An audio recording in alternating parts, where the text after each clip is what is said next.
الحمد للہ وکفا وسلام علی عباده الذین اصطفى اما بعد فاعوذ باللہ من الشیطان الرجیم بسم اللہ الرحمن الرحیم رب اشرح لی صدری ویسر لی امری واحلل عقدۃ من لسانی یفقہوا قولی۔ السلام علیکم ورحمۃ اللہ وبرکاتہ۔ ناظرین، فہم القرآن پروگرام کے سلسلے میں آج ہم انشاءاللہ 16ویں پارے کا مطالعہ کریں گے۔ قرآن مجید اللہ سبحانہ وتعالیٰ کا کلام ہے اور اسے باقی تمام کلاموں پر اس طرح فضیلت حاصل ہے جس طرح خود رب العزت کو باقی ساری مخلوق پر فضیلت حاصل ہے۔ جو لوگ اس کلام کو اہمیت دیتے ہیں اپنی زندگی میں، جو اس کو پڑھتے ہیں، سیکھتے ہیں، سمجھتے ہیں اور اس کی خدمت کرتے ہیں، اللہ تعالیٰ دنیا اور آخرت میں ان کو عزت عطا فرمائے گا۔ احد کے دن جب بہت سے لوگ شہید ہو گئے تھے تو ہم دیکھتے ہیں کہ نبی صلی اللہ علیہ وسلم دو لوگوں کو ایک قبر میں جمع کر رہے تھے۔ اس موقع پر آپ لوگوں سے پوچھتے تھے جب ان کو دفنانے لگتے کہ ان میں سے کون زیادہ قرآن مجید جانتا ہے، تو جب ان میں سے ایک آدمی کی طرف اشارہ کیا جاتا تو آپ پہلے اس کو اٹھاتے اور قبر میں ڈالتے اور پھر دوسرے کو۔ گویا آپ لوگوں کو یہ سکھانا چاہ رہے تھے اپنے عملی رویے سے کہ کس طرح اہل القرآن کو دوسروں پر اہمیت ہے، فضیلت ہے۔ تو اللہ تعالیٰ سے دعا ہے کہ وہ ہمارے دلوں میں بھی قرآن پاک کی ایسی محبت پیدا کر دے کہ اس کی وجہ سے اللہ تعالیٰ ہمیں دنیا اور آخرت میں اپنے خاص بندوں میں شامل فرما لے۔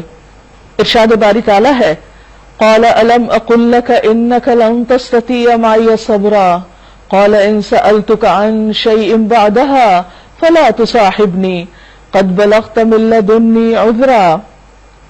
اس نے کہا، یعنی خضر علیہ السلام نے، میں نے تم سے کہا نہ تھا کہ تم میرے ساتھ صبر نہیں کر سکتے۔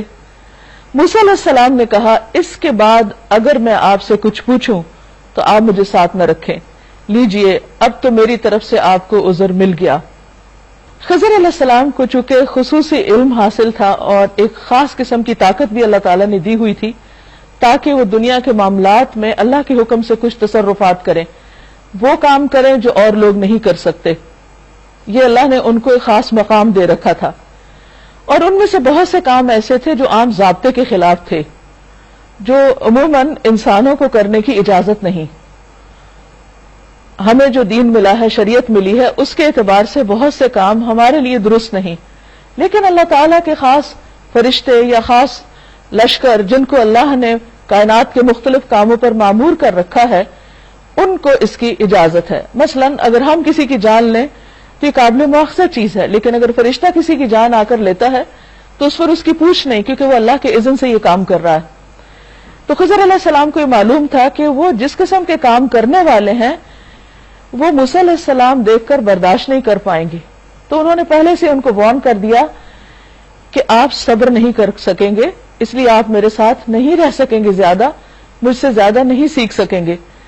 تو اس پر انہوں نے عذر ظاہر کیا اور ایکسکیوز کیا، اور موسیٰ علیہ السلام نے عرض کیا کہ اب اس کے بعد میں ایسا نہیں کروں گا، اگر ایسا کروں تو بے شک پھر آپ مجھے اپنے ساتھ نہ رکھیں۔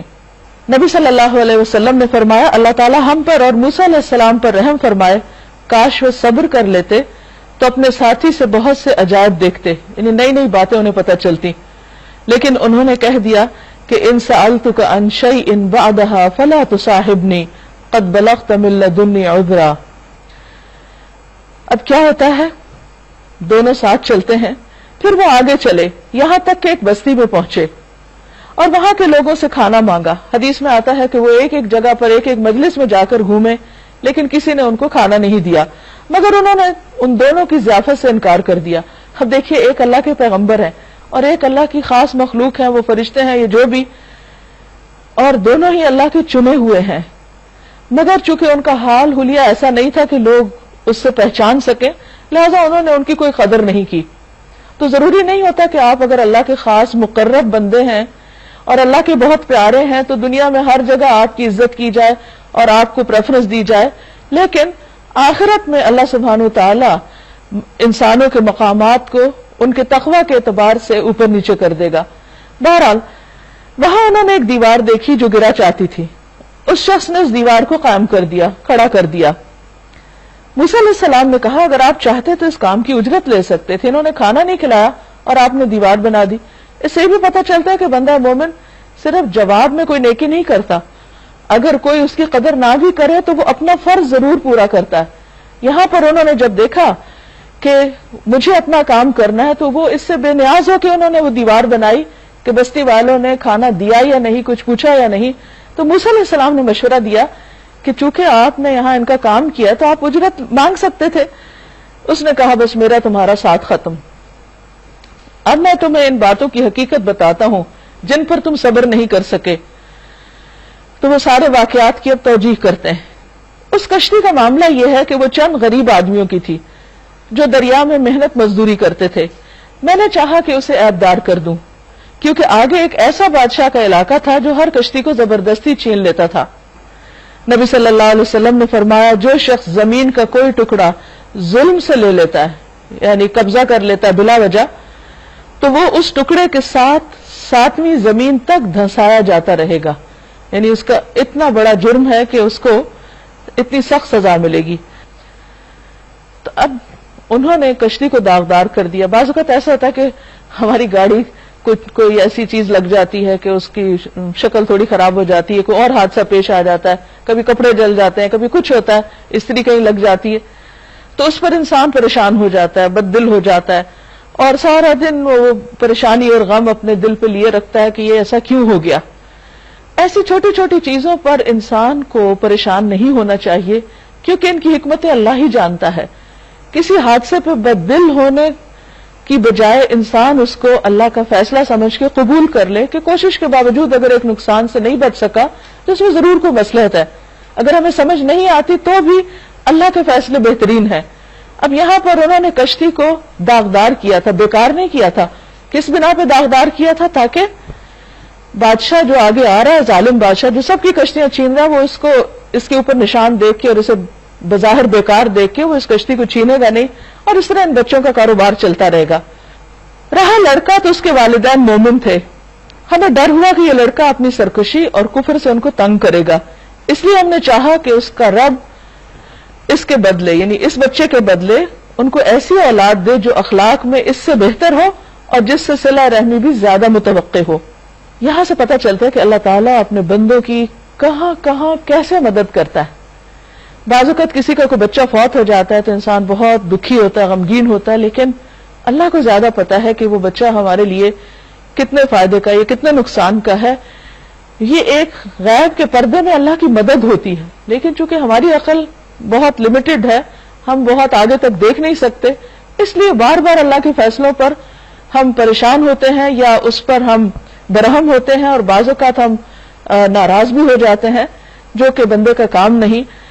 اسے ہمیشہ ان سب چیزوں سے ظاہر سے پار ہو کے دیکھنے کی ضرورت ہے کہ اللہ تعالیٰ نے یہ کام یا یہ مشکل یا یہ تکلیف جو میری زندگی میں وہ لایا ہے اس کی کیا حکمت ہے.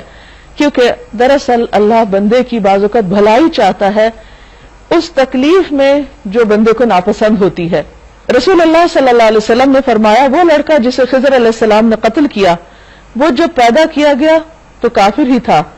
اس کے ماں باپ اس سے بڑی شفقت کرتے تھے، اگر وہ بالغ ہو جاتا تو ان کو سرکشی اور کفر کے اعتبار سے مغلوب کر دیتا.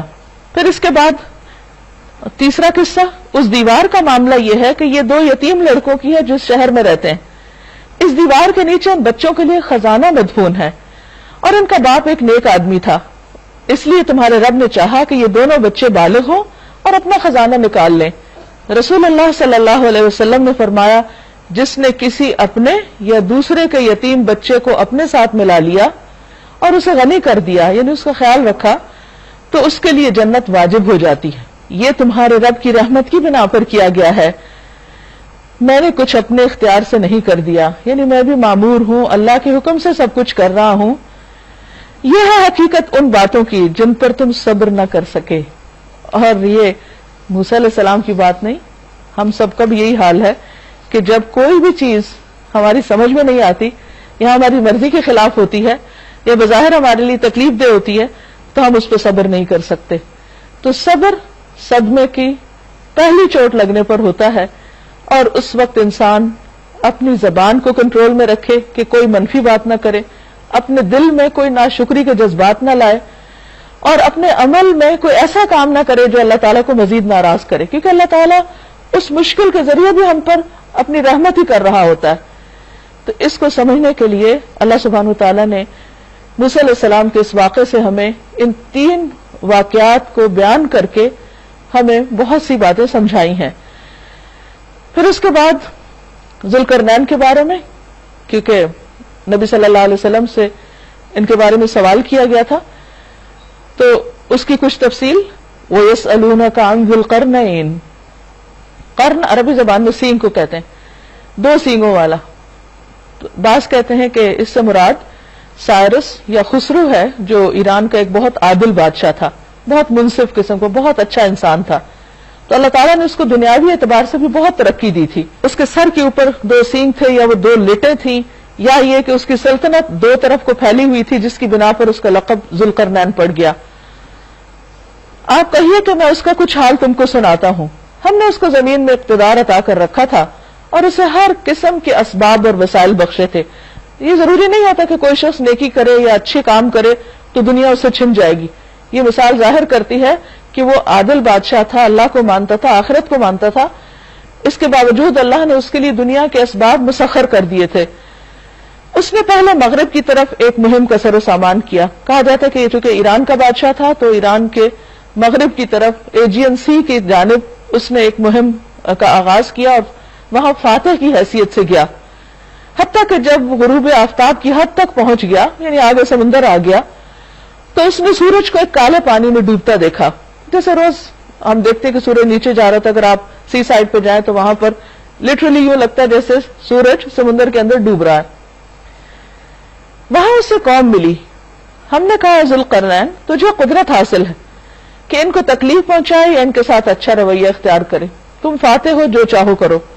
اس نے کہا جو ان میں سے ظلم کرے گا ہم اس کو سزا دیں گے، پھر وہ اپنے رب کی طرف پلٹایا جائے گا اور وہ اسے اس سے زیادہ سخت سزا دے گا، کیونکہ ظلم اللہ تعالیٰ کو پسند نہیں. اور جو ان میں سے ایمان لائے گا اور نیک عمل کرے گا اس کے لیے اچھی جزا ہے اور ہم اس کو نرم احکام دیں گے. یعنی دنیا میں بھی انسان کے لیے بھلائی ہے جب انسان اچھے کام کرتا ہے. پھر اس نے ایک دوسری مہم کی تیاری کی، یہاں تک کہ طلوع آفتاب کی حد تک جا پہنچا، یعنی مشرق کی طرف اس نے اپنی مہم جاری کی. وہاں اس نے دیکھا کہ سورج ایک ایسی قوم پر طلوع ہو رہا ہے جس کے لیے دھوپ سے بچنے کا کوئی سامان ہم نے نہیں کیا. یعنی وہاں کوئی سایہ وغیرہ نہیں تھا، کئی عمارتیں بھی نہیں تھی، کچھ بھی نہیں. یہ حال تھا ان کا، یعنی بالکل ہی ان پڑھ قسم کے لوگ. اور ذوالقرنین کے پاس جو کچھ تھا ہم اسے جانتے تھے، اور ہم یہ بھی جانتے تھے کہ کس طرح وہ ان وسائل کو استعمال کرتا ہے، کیونکہ وہ بہت عادل تھا. ثم اتبع سببا، پھر اس نے ایک اور مہم کا سامان کیا، غالباً شمال مشرق کی طرف، یہاں تک کہ جب 2 پہاڑوں کے درمیان پہنچا تو اسے ان کے پاس ایک قوم ملی جو مشکل سے ہی کوئی بات سمجھتی تھی، یعنی بالکل اجنبی اور سخت وحشی قسم کے لوگ. ان لوگوں نے کہا، اپنے اشاروں سے سمجھایا، اے ذوالقرنین یاجوج اور ماجوج اس زمین میں فساد پھیلاتے ہیں، تو کیا ہم تجھے کوئی ٹیکس اس کام کے لیے دیں کہ تو ہمارے اور ان کے درمیان ایک بند تعمیر کر دے، ایک وال بنا دے. اس نے کہا جو کچھ میرے رب نے مجھے دے رکھا ہے وہ بہت ہے، بس تم محنت سے میری مدد کرو. یعنی ہیومن ریسورس چاہیے، باقی وسائل میرے پاس ہیں. میں تمہارے اور ان کے درمیان بند بنائے دیتا ہوں، مجھے لوہے کی چادریں لا کر دو. آخر جب دونوں پہاڑوں کے درمیانی خلا کو اس نے پاٹ دیا تو لوگوں سے کہا کہ اب آگ دہکاؤ. یہ لگتا ہے خاص قسم کی ٹیکنالوجی تھی اس کے پاس جس کے ذریعے اس نے یہ سارا کام کیا. حتیٰ کہ جب وہ لوہے کی دیوار بالکل آگ کی طرح سرخ ہو گئی تو اس نے کہا لاؤ اب میں اس پر پگھلا ہوا تانبا انڈے لوں. بہت بڑے پیمانے پہ یہ سب کچھ کیا ہوگا. یہ ایسا بند تھا کہ یاجوج ماجوج اس پر چڑھ کے بھی نہیں آ سکتے تھے، اور اس میں نقب لگانا یعنی سوراخ کرنا ان کے لیے اور بھی مشکل تھا. ذوالقرنین نے کہا یہ میرے رب کی رحمت ہے، ھذا رحمت من ربی. اب دیکھیے کہ جب کوئی شخص، کوئی قوم دنیا میں ایسے کارنامے کرتی، لوہے کا ایسا استعمال جانتی، تو عموماً ان کے اندر غرور پیدا ہو جاتا ہے، تکبر آ جاتا ہے کہ ہم نے اتنا بڑا کام کیا. لیکن اتنا کچھ بنا کے اتنی عاجزی، کہتے ہیں میرے رب کی رحمت ہے، اسی کا فضل ہے، اسی کے سکھانے سے میں نے یہ کام کیا ہے. یعنی ذوالقرنین ایک بہت زبردست مثال ہے ان لوگوں کے لیے جنہیں اللہ تعالیٰ دین بھی دیتا ہے اور دنیا بھی دیتا ہے، اور دنیا میں اتنا زبردست کنٹرول کہ اس کے دائیں بائیں اور مختلف علاقوں میں اس کی حکومت، اور اتنی زبردست ٹیکنالوجی اور لوہے کی ایسی دیوار کہ جسے کوئی توڑ نہ سکے. یہ سب کچھ بنانے کے بعد پھر وہ اللہ کے آگے جھکنے والا اور عاجزی اور انکساری کرنے والا. پھر کہا کہ مگر جب میرے رب کے وعدے کا وقت آئے گا یعنی آخرت، تو وہ اس کو پیوند خاک کر دے گا، یہ دیوار ٹوٹ جائے گی، اور میرے رب کا وعدہ برحق ہے. یعنی اس کا آخرت پر ایمان تھا. وہ آخرت کیا چیز ہے؟ وہ یوم الحشر کیا ہے؟ اس روز ہم لوگوں کو چھوڑ دیں گے کہ سمندر کی موجوں کی طرح ایک دوسرے سے گتھم گتھا ہوں، کسی کو اپنا ہوش نہ ہوگا، اور سور پھونکا جائے گا، اور ہم سب انسانوں کو ایک ساتھ جمع کریں گے. اور وہ دن ہوگا جب ہم جہنم کو کافروں کے سامنے لائیں گے، ان کے سامنے جو میری نصیحت کی طرف سے اندھے بنے ہوئے تھے، یعنی میری بات سننے کو تیار نہ تھے اور کچھ سننے کے لیے تیار ہی نہ تھے. وَكَانُوا لَا يَسْتَطِيعُونَ سَمْعًا. تو یہ یہاں بہت ڈرنے کی بات ہے کہ انسان کو کم از کم اللہ کی بات سن تو لینی چاہیے، کیونکہ جب انسان سنتا ہی نہیں تو اس کو پتہ کیسے چلے گا کہ کسی بھی چیز کی حقیقت کیا ہے. جو سنے بغیر ہی انکار کر دے وہ ایروگنس کی علامت ہوتی ہے. تو کیا یہ لوگ جنہوں نے کفر کا رویہ اختیار کیا یہ سمجھتے ہیں کہ مجھے چھوڑ کر میرے بندوں کو اپنا کارساز بنا لیں گے؟ یعنی اگر مجھے بھلا دیا، میری طرف رجوع نہیں کیا تو کون ان کے کام آئے گا؟ ہم نے ایسے کافروں کے لیے ضیافت کے طور پر جہنم تیار کر رکھی ہے. قُلْ هَلْ نُنَبِّئُكُمْ بِالْأَخْسَرِينَ أَعْمَالًا. آپ کہیے کیا میں تمہیں بتاؤں کہ اپنے اعمال کے اعتبار سے سب سے زیادہ ناکام اور نامراد کون لوگ ہیں؟ یعنی سب سے زیادہ خسارے میں کون ہیں؟ الَّذِينَ ضَلَّ سَعْيُهُمْ فِي الْحَيَاةِ الدُّنْيَا. یہ وہ لوگ ہیں جن کی زندگی میں ساری کی ساری جد و جہد راستے سے ہٹی رہی، جن کی ساری کوششیں دنیا کی زندگی میں ہی گم ہو گئیں. وَهُمْ يَحْسَبُونَ أَنَّهُمْ يُحْسِنُونَ صُنْعًا. اور وہ سمجھتے ہیں کہ وہ بہت اچھے کام کر رہے ہیں. یعنی ان کے سامنے آخرت نہیں ہے اور نہ آخرت کے لیے کوئی کام کرتے ہیں، بلکہ ساری کوششیں، ساری ایفرٹ صرف دنیا کمانے میں لگی ہوئی ہے. دنیا کمانا بری بات نہیں، لیکن آخرت کو بھلا کر کمانا انسان کے لیے نقصان دہ ہے. اور وہ سمجھتے رہے کہ وہ سب کچھ ٹھیک کر رہے ہیں. یہ وہ لوگ ہیں جنہوں نے اپنے رب کی آیات کو ماننے سے انکار کیا اور اس کے حضور پیشی کا یقین نہ کیا. یعنی ان کے دل میں یہ ایمان ہی نہیں کہ انہوں نے رب کے حضور کھڑے ہونا جا کر. فَحَبِطَتْ أَعْمَالُهُمْ. تو ان کے سارے اعمال ضائع ہو گئے. فَلَا نُقِيمُ لَهُمْ يَوْمَ الْقِيَامَةِ وَزْنًا. قیامت کے روز ہم انہیں کوئی وزن نہ دیں گے، یعنی ان کی بڑی بڑی کوششیں بیکار ہوں گی. ایک طرف ذوالقرنین کی کوشش، اس کو اللہ سبحانہ وتعالیٰ اس طرح اپریشیٹ کر رہے ہیں، وہ بھی دنیا کے کام کر رہے تھے. اور دوسری طرف یہ لوگ کہ جو اللہ کو بھلا کر دنیا کے کام کرے، ان کا ایک طرح سے کمپیریزن بھی سامنے آ رہا ہے کہ ان کے بھی آخرت میں کچھ نہ ہوگا. ذَلِكَ جَزَاؤُهُمْ جَهَنَّمْ. یہ ان کی جزا یا بدلہ جہنم ہے. بِمَا كَفَرُوا. کیونکہ انہوں نے کفر کیا، انکار کیا. وَاتَّخَذُوا آيَاتِي وَرُسُلِي هُزُوًا. اور انہوں نے میری آیات اور میرے رسولوں کا مذاق اڑایا. إِنَّ الَّذِينَ آمَنُوا وَعَمِلُوا الصَّالِحَاتِ.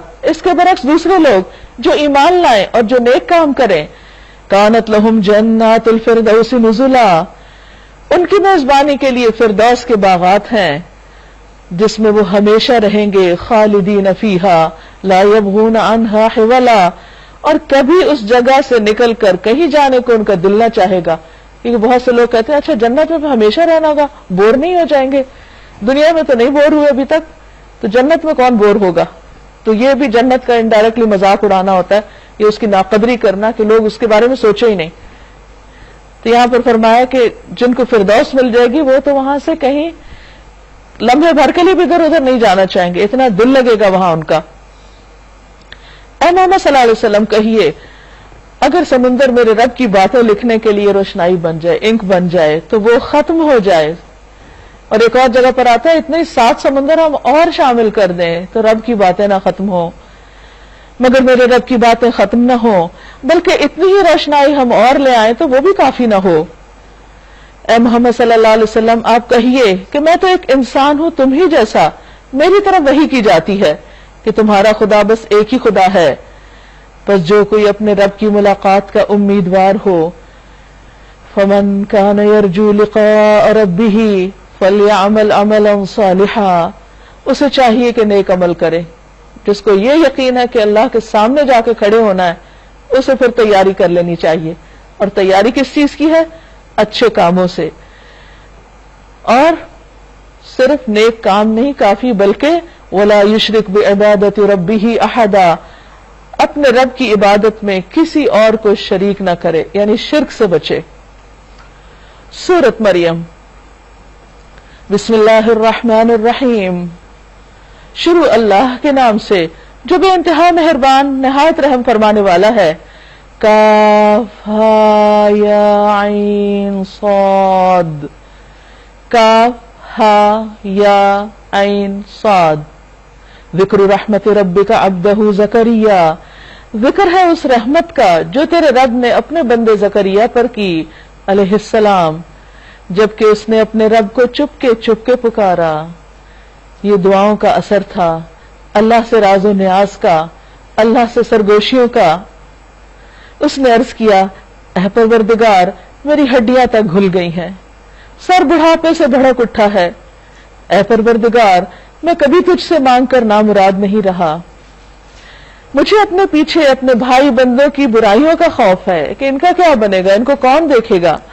اور میری بیوی بانجھ ہے، تو مجھے اپنے فضل خاص سے ایک وارث عطا کر دے جو میرا وارث بھی ہو اور آل یعقوب کی میراث بھی پائے، یعنی نبوت کا یہ سلسلہ ہمارے خاندان میں چلتا رہے. اور اے پروردگار اس کو ایک پسندیدہ انسان بنا. جواب دیا گیا، اے زکریا ہم تجھے ایک لڑکے کی بشارت دیتے ہیں جس کا نام یحییٰ ہوگا. اللہ تعالیٰ نے نام بھی خود ہی رکھ دیا. اس طرح دعا سنی، ہم نے اس نام کا کوئی آدمی اس سے پہلے پیدا نہیں کیا. بالکل اچھوتا انوکھا نام. ہر ماں باپ کی خواہش ہوتی ہے کہ ان کے بچے کا وہ نام ہو جو کسی اور کا نہ ہو. عرض کیا، پروردگار بھلا میرے ہاں کیسے بیٹا ہوگا جبکہ میری بیوی بانجھ ہے اور میں بوڑھا ہو کر سوکھ چکا ہوں. جواب ملا، ایسا ہی ہوگا. تیرا رب فرماتا ہے کہ یہ تو میرے لیے ایک ذرا سی بات ہے. آخر اس سے پہلے میں تجھے پیدا کر چکا ہوں جبکہ تو کوئی چیز نہ تھا. اگر تجھے پیدا کیا تو تیرا بیٹا بھی پیدا کر سکتا ہوں. اللہ کی قدرت اور اللہ کی طاقت نظر آتی ہے کہ وہ اسباب کا محتاج نہیں اور وہ جب جو چاہے کر سکتا ہے. اصل بات یہ ہے کہ ہم اپنی دعاؤں کو دیکھیں کہ ان میں کتنا یقین ہے، ان میں کتنی سچائی ہے. زکریا علیہ السلام نے کہا، پروردگار میرے لیے کوئی نشانی مقرر کر دے. ری ایشورنس چاہتے تھے کہ یقین کی بات. فرمایا تیرے لیے نشانی یہ ہے کہ تو 3 دن مسلسل لوگوں سے بات نہ کر سکے گا. چنانچہ وہ محراب سے نکل کر اپنی قوم کے سامنے آئے اور اشارے سے ان کو ہدایت کی کہ صبح و شام تسبیح کرو. یعنی جو واعظ ان کو دیتے تھے یا تعلیم دیتے تھے وہ سارا سلسلہ ختم کر کے 3 دن تک خود بھی ذکر کرتے رہے اور ان کو بھی اشارے سے سمجھایا کہ اللہ کا شکر اور ذکر کرو. اور یہ حقیقت ہے کہ اللہ تعالیٰ بندے کو جب کوئی نعمت عطا کرے تو اس پر بندے کے لیے لازم ہے کہ وہ شکر کرے، اور زبان سے شکر ذکر کی صورت میں ہوتا ہے. یا یحییٰ، اب یحییٰ علیہ السلام پیدا ہو گئے. بہت ڈیٹیلز قرآن کے قصوں میں نہیں ہوتی، ایک بیچ میں لمبا عرصہ ہے کہ یحییٰ علیہ السلام پیدا ہوئے، بڑے ہوئے، سمجھدار ہوئے تو اللہ تعالیٰ ان سے مخاطب ہے براہ راست کہ جس مقصد کے لیے ان کو پیدا کیا گیا تھا وہ ان کو سونپا جا رہا ہے. یا یحییٰ، اے یحییٰ خذ الکتاب بقوہ، کتاب الہی کو مضبوطی سے پکڑ لو. وآتیناہ الحکم صبیا، ہم نے اسے بچپن میں ہی حکم سے نوازا، یعنی قوت فیصلہ، قوت اجتہاد، دین کی سمجھ اور ڈیسیژن پاور.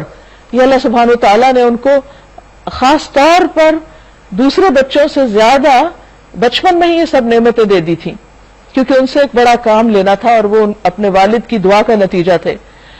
ہم نے اسے بچپن میں ہی حکم سے نوازا اور اپنی طرف سے اس کو نرم دلی اور پاکیزگی عطا کی، اور وہ بڑا پرہیزگار اور والدین کا حق شناس تھا. یعنی ایسا نہیں کہ یہ ساری قوتیں، قابلیتیں اور سارے ٹیلنٹس پا کر پھر وہ والدین کے لیے سرکش ہوتا یا کسی تکبر و غرور کا شکار ہوتا. نہیں، نرم دلی بھی، پاکیزگی بھی، پرہیزگاری بھی اور ماں باپ کے ساتھ حسن سلوک، ساری خوبیاں ان کے اندر تھیں. وہ جبار نہ تھا نہ نافرمان. سلام اس پر جس روز وہ پیدا ہوا، جس دن وہ مرے گا اور جس دن وہ زندہ کر کے اٹھایا جائے گا. وَاذْكُرْ فِي الْكِتَابِ مریم، اور اس کتاب میں مریم کا حال بیان کیجئے جبکہ وہ اپنے لوگوں سے الگ ہو کر مشرقی جانب گوشہ نشین ہو گئی ہیکل میں. پردہ ڈال کر ان سے چھپ بیٹھی، کیونکہ اس سے پہلے کبھی کوئی خاتون وہاں جا کر عبادت نہیں کرتی تھی، تو انہیں ایک الگ حصہ دے دیا گیا اور اس میں وہ دن رات رہتی۔ اس حالت میں ہم نے اس کے پاس اپنی روح یعنی فرشتے کو بھیجا اور وہ اس کے سامنے ایک پورے انسان کی شکل میں نمودار ہو گیا۔ قالت انی اعوذ بالرحمن منک ان کنت تقیا، مریم یکایک بول اٹھی، اگر تو کوئی خدا ترس آدمی ہے تو میں تجھ سے رحمان کی پناہ مانگتی ہوں کہ تم یہاں کیسے آ گئے، تم کون ہو؟ اس نے کہا میں تو تیرے رب کا فرشتہ ہوں، اس لیے بھیجا گیا ہوں کہ تجھے ایک پاکیزہ لڑکا عطا کروں۔ مریم نے کہا میرے ہاں کیسے لڑکا ہوگا جبکہ مجھے کسی بشر نے ہاتھ تک نہیں لگایا اور میں کوئی بدکار عورت نہیں ہوں۔ فرشتے نے کہا ایسا ہی ہوگا، تیرا رب فرماتا ہے کہ ایسا کرنا میرے لیے بہت آسان ہے، اور ہم یہ اس لیے کریں گے کہ اس لڑکے کو لوگوں کے لیے ایک نشانی بنائیں اور اپنی طرف سے ایک رحمت، اور یہ کام ہو کر رہنا ہے، کیونکہ اللہ سبحانہ وتعالیٰ نے بنی اسرائیل کے آخری دور میں اس سے پہلے کہ ان سے امامت چھین کر یا لے کر واپس لے کر کسی اور کو دی جاتی، عیسیٰ علیہ السلام کو ایک معجزے کے طور پر پیدا کیا، زبردست قوت خطابت عطا کی اور بہترین طریقے سے ان کو لوگوں کے سامنے معجزات دکھانے کا موقع دیا، کہ جس کا ذکر پیچھے گزر چکا ہے کہ کس طرح پرندہ بنا کے اسے پھونک مارتے وہ اڑنے لگتا اور لوگوں کو مختلف باتیں بتاتے۔ یہ اتنی کھلی نشانیاں تھیں کہ جس کا کوئی جواب نہیں تھا بنی اسرائیل کے پاس، لیکن انہوں نے ان کی بات ماننے کی بجائے ان کے ساتھ بہت سی زیادتیاں کی، حتیٰ کہ بادشاہ وقت کے کان بھر دیے ان کے خلاف اور ان کو سولی چڑھانے کے سازشیں کرنے لگے، جس میں بہرحال وہ کامیاب نہ ہوئے۔ پھر کیا ہوتا ہے، مریم کو اس بچے کا یعنی عیسیٰ علیہ السلام کا حمل رہ گیا اور وہ اس کو لیے ہوئے ایک دور کے مقام پر چلی گئی۔ پھر زچگی کی تکلیف نے اسے کھجور کے ایک درخت کے نیچے پہنچا دیا، کہنے لگی کاش میں اس سے پہلے ہی مر جاتی اور میرا نام و نشان نہ رہتا۔ یعنی جسمانی تکلیف کے علاوہ وہ اس پریشانی میں تھی کہ اب اس بچے کو لے کر جاؤں گی کہاں۔ اور خاص طور پہ آپ دیکھیے کہ ایک وہ خاتون جو دن رات عبادت خانے میں رہ رہی ہیں، وہ جب ایک بچہ لیے ہوئے قوم کے پاس جائے گی تو لوگ اس کے بارے میں کیسی کیسی باتیں کریں گے، تو اس وقت وہ سخت پریشانی کے عالم میں تھی۔ تو اللہ سبحانہ وتعالیٰ اپنے بندے کو یوں ہی نہیں چھوڑ دیتا، اللہ نے فرشتہ بھیجا۔ فرشتے نے پائنتی سے اس کو پکار کر کہا غم نہ کر، فکر نہ کر، تیرے رب نے تیرے نیچے ایک چشمہ رواں کر دیا ہے، یعنی اس کا پانی پیو۔ کیونکہ ہوتا یہ ہے کہ انسان جب ایسی کسی گھبراہٹ یا غم کے عالم میں ہوتا ہے تو پانی پینا اور اللہ سبحانہ وتعالیٰ کا ذکر کرنا یہ چیزیں فائدہ دیتی ہیں، کیونکہ پریشانی کے وقت صرف پریشان ہوتے رہنے سے پریشانی حل نہیں ہوا کرتی۔ اور یہاں پر آپ دیکھیے کہ جس کے پاس کوئی انسان نہیں اس مشکل وقت میں، تو اللہ نے اس کو تنہا نہیں چھوڑا، فرشتہ بھیج کر ان کی دل جوئی کی، اور وہ ان کو بتا رہا ہے، سکھا رہا ہے کہ تو ذرا اس درخت کے تنے کو ہلا، تیرے اوپر تر و تازہ کھجوریں ٹپک پڑیں گی۔ اب دیکھیے اللہ تعالیٰ بھی کر سکتے تھے کہ پلیٹ میں ڈال کے بھیج دیتے، لیکن کہا کہ نہیں، تم خود گراؤ اپنے اوپر، بس تم کھاؤ اور پیو اور اپنی آنکھیں ٹھنڈی کرو، پھر اگر کوئی آدمی تجھے نظر آئے تو کہہ دینا میں نے رحمان کے لیے روزے کی نظر مانی ہے۔ بنی اسرائیل میں ویسے بھی چپ کا روزہ ہوتا تھا کہ سارا دن بولنا نہیں کسی سے، ہمارے ہاں تو صرف کھانے پینے سے پرہیز ہے، لیکن ان کے ہاں یہ بھی ایک مزید ایکسٹرا پابندی تھی، اس لیے آج میں کسی سے نہ بولوں گی۔ پھر وہ اس بچے کو لیے ہوئے اپنے قوم میں آئی، لوگ کہنے لگے اے مریم یہ تو نے بڑا پاک کر ڈالا، یہ تم نے کیا کیا؟ اے ہارون کی بہن، خطاب کا ایک انداز ہے، یعنی ان کا نام نہیں لیا بلکہ ایسے انسان کے نام سے ان کو منسوب کیا کہ تم کس خاندان کی بچی ہو، سوچو تم نے کیا کیا۔ نہ تیرا باپ کوئی برا آدمی تھا، نہ تیری ماں ہی کوئی بدکار تھی، والدہ ان کی تو اتنی نیک خاتون تھی جنہوں نے نظر مانی تھی کہ میں اپنے بچے کو اللہ کی راہ میں دوں گی، تو تم ان کی اولاد ہو، یہ کیا ہوا؟ مریم نے بچے کی طرف اشارہ کر دیا، منہ سے کچھ نہیں بولی۔ لوگوں نے کہا ہم اس سے کیا بات کریں گے جو گہوارے میں پڑا ہوا ایک بچہ ہے، چھوٹا سا دودھ پیتا بچہ ہے، یہ کیا کرے گا؟ قال انی عبد اللہ، بچہ بول اٹھا، بولا میں اللہ کا بندہ ہوں، آتانی الکتاب وجعلنی نبیا، اس نے مجھے کتاب دی اور نبی بنایا، وجعلنی مبارکن اینما کنت، اور بابرکت کیا جہاں بھی میں رہوں، جہاں بھی جاؤں برکتیں ہی برکتیں، وأوصانی بالصلاة والزکاة ما دمت حیا، اور نماز اور زکوٰۃ کی پابندی کا حکم دیا جب تک میں زندہ رہوں، اور اپنی والدہ کا حق ادا کرنے والا بنائے. یہاں پر آپ دیکھیے کہ دونوں چیزیں ساتھ ساتھ چل رہی. جب یحییٰ علیہ السلام کا ذکر ہوا تو وہاں بھی یہی ہے, یہاں بھی. تو اس سے یہ پتہ چلتا ہے کہ اللہ کی عبادت کے ساتھ ساتھ انسانوں میں سے والدین کا حق سب سے بڑا ہے. یہاں ہم دیکھتے ہیں کہ عیسیٰ علیہ السلام جو پنگھوڑے میں بول رہے ہیں تو والدہ پر احسان کا ذکر کر رہے ہیں, والد کا نہیں, کیونکہ ان کے والد تو تھے نہیں, وہ تو اللہ کے کلمہ کن سے پیدا ہوئے تھے.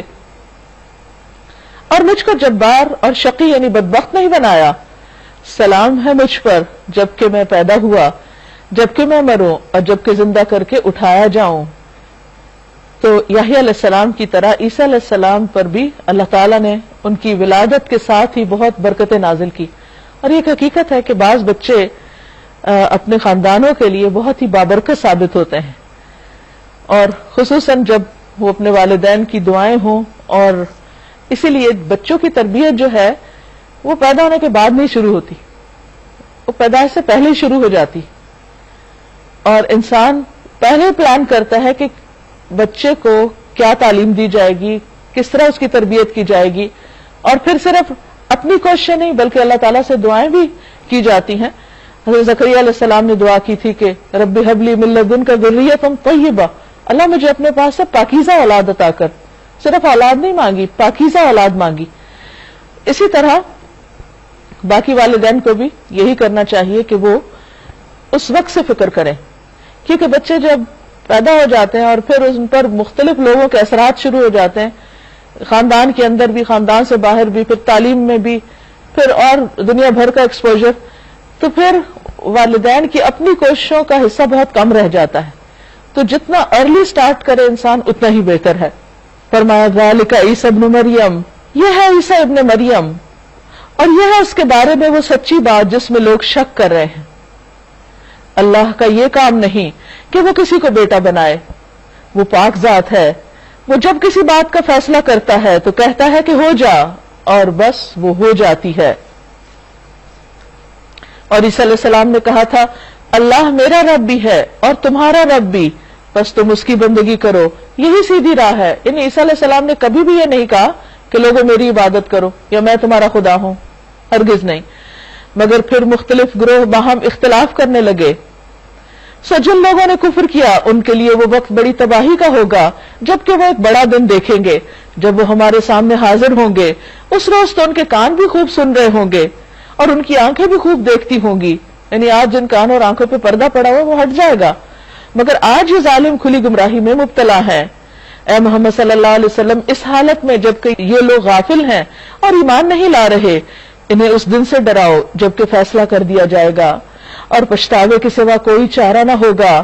آخر کار ہم ہی زمین اور اس کی ساری چیزوں کے وارث ہوں گے, یعنی سارے معاملات اللہ کے ہاتھ میں ہوں گے اور سب ہماری طرف ہی پلٹائے جائیں گے. وَاذْكُرْ فِي الْكِتَابِ ابراہیم, اور اس کتاب میں ابراہیم علیہ السلام کا قصہ بیان کیجئے. انہ کان صدیقا نبیا, بے شک وہ ایک سچے انسان اور نبی تھے.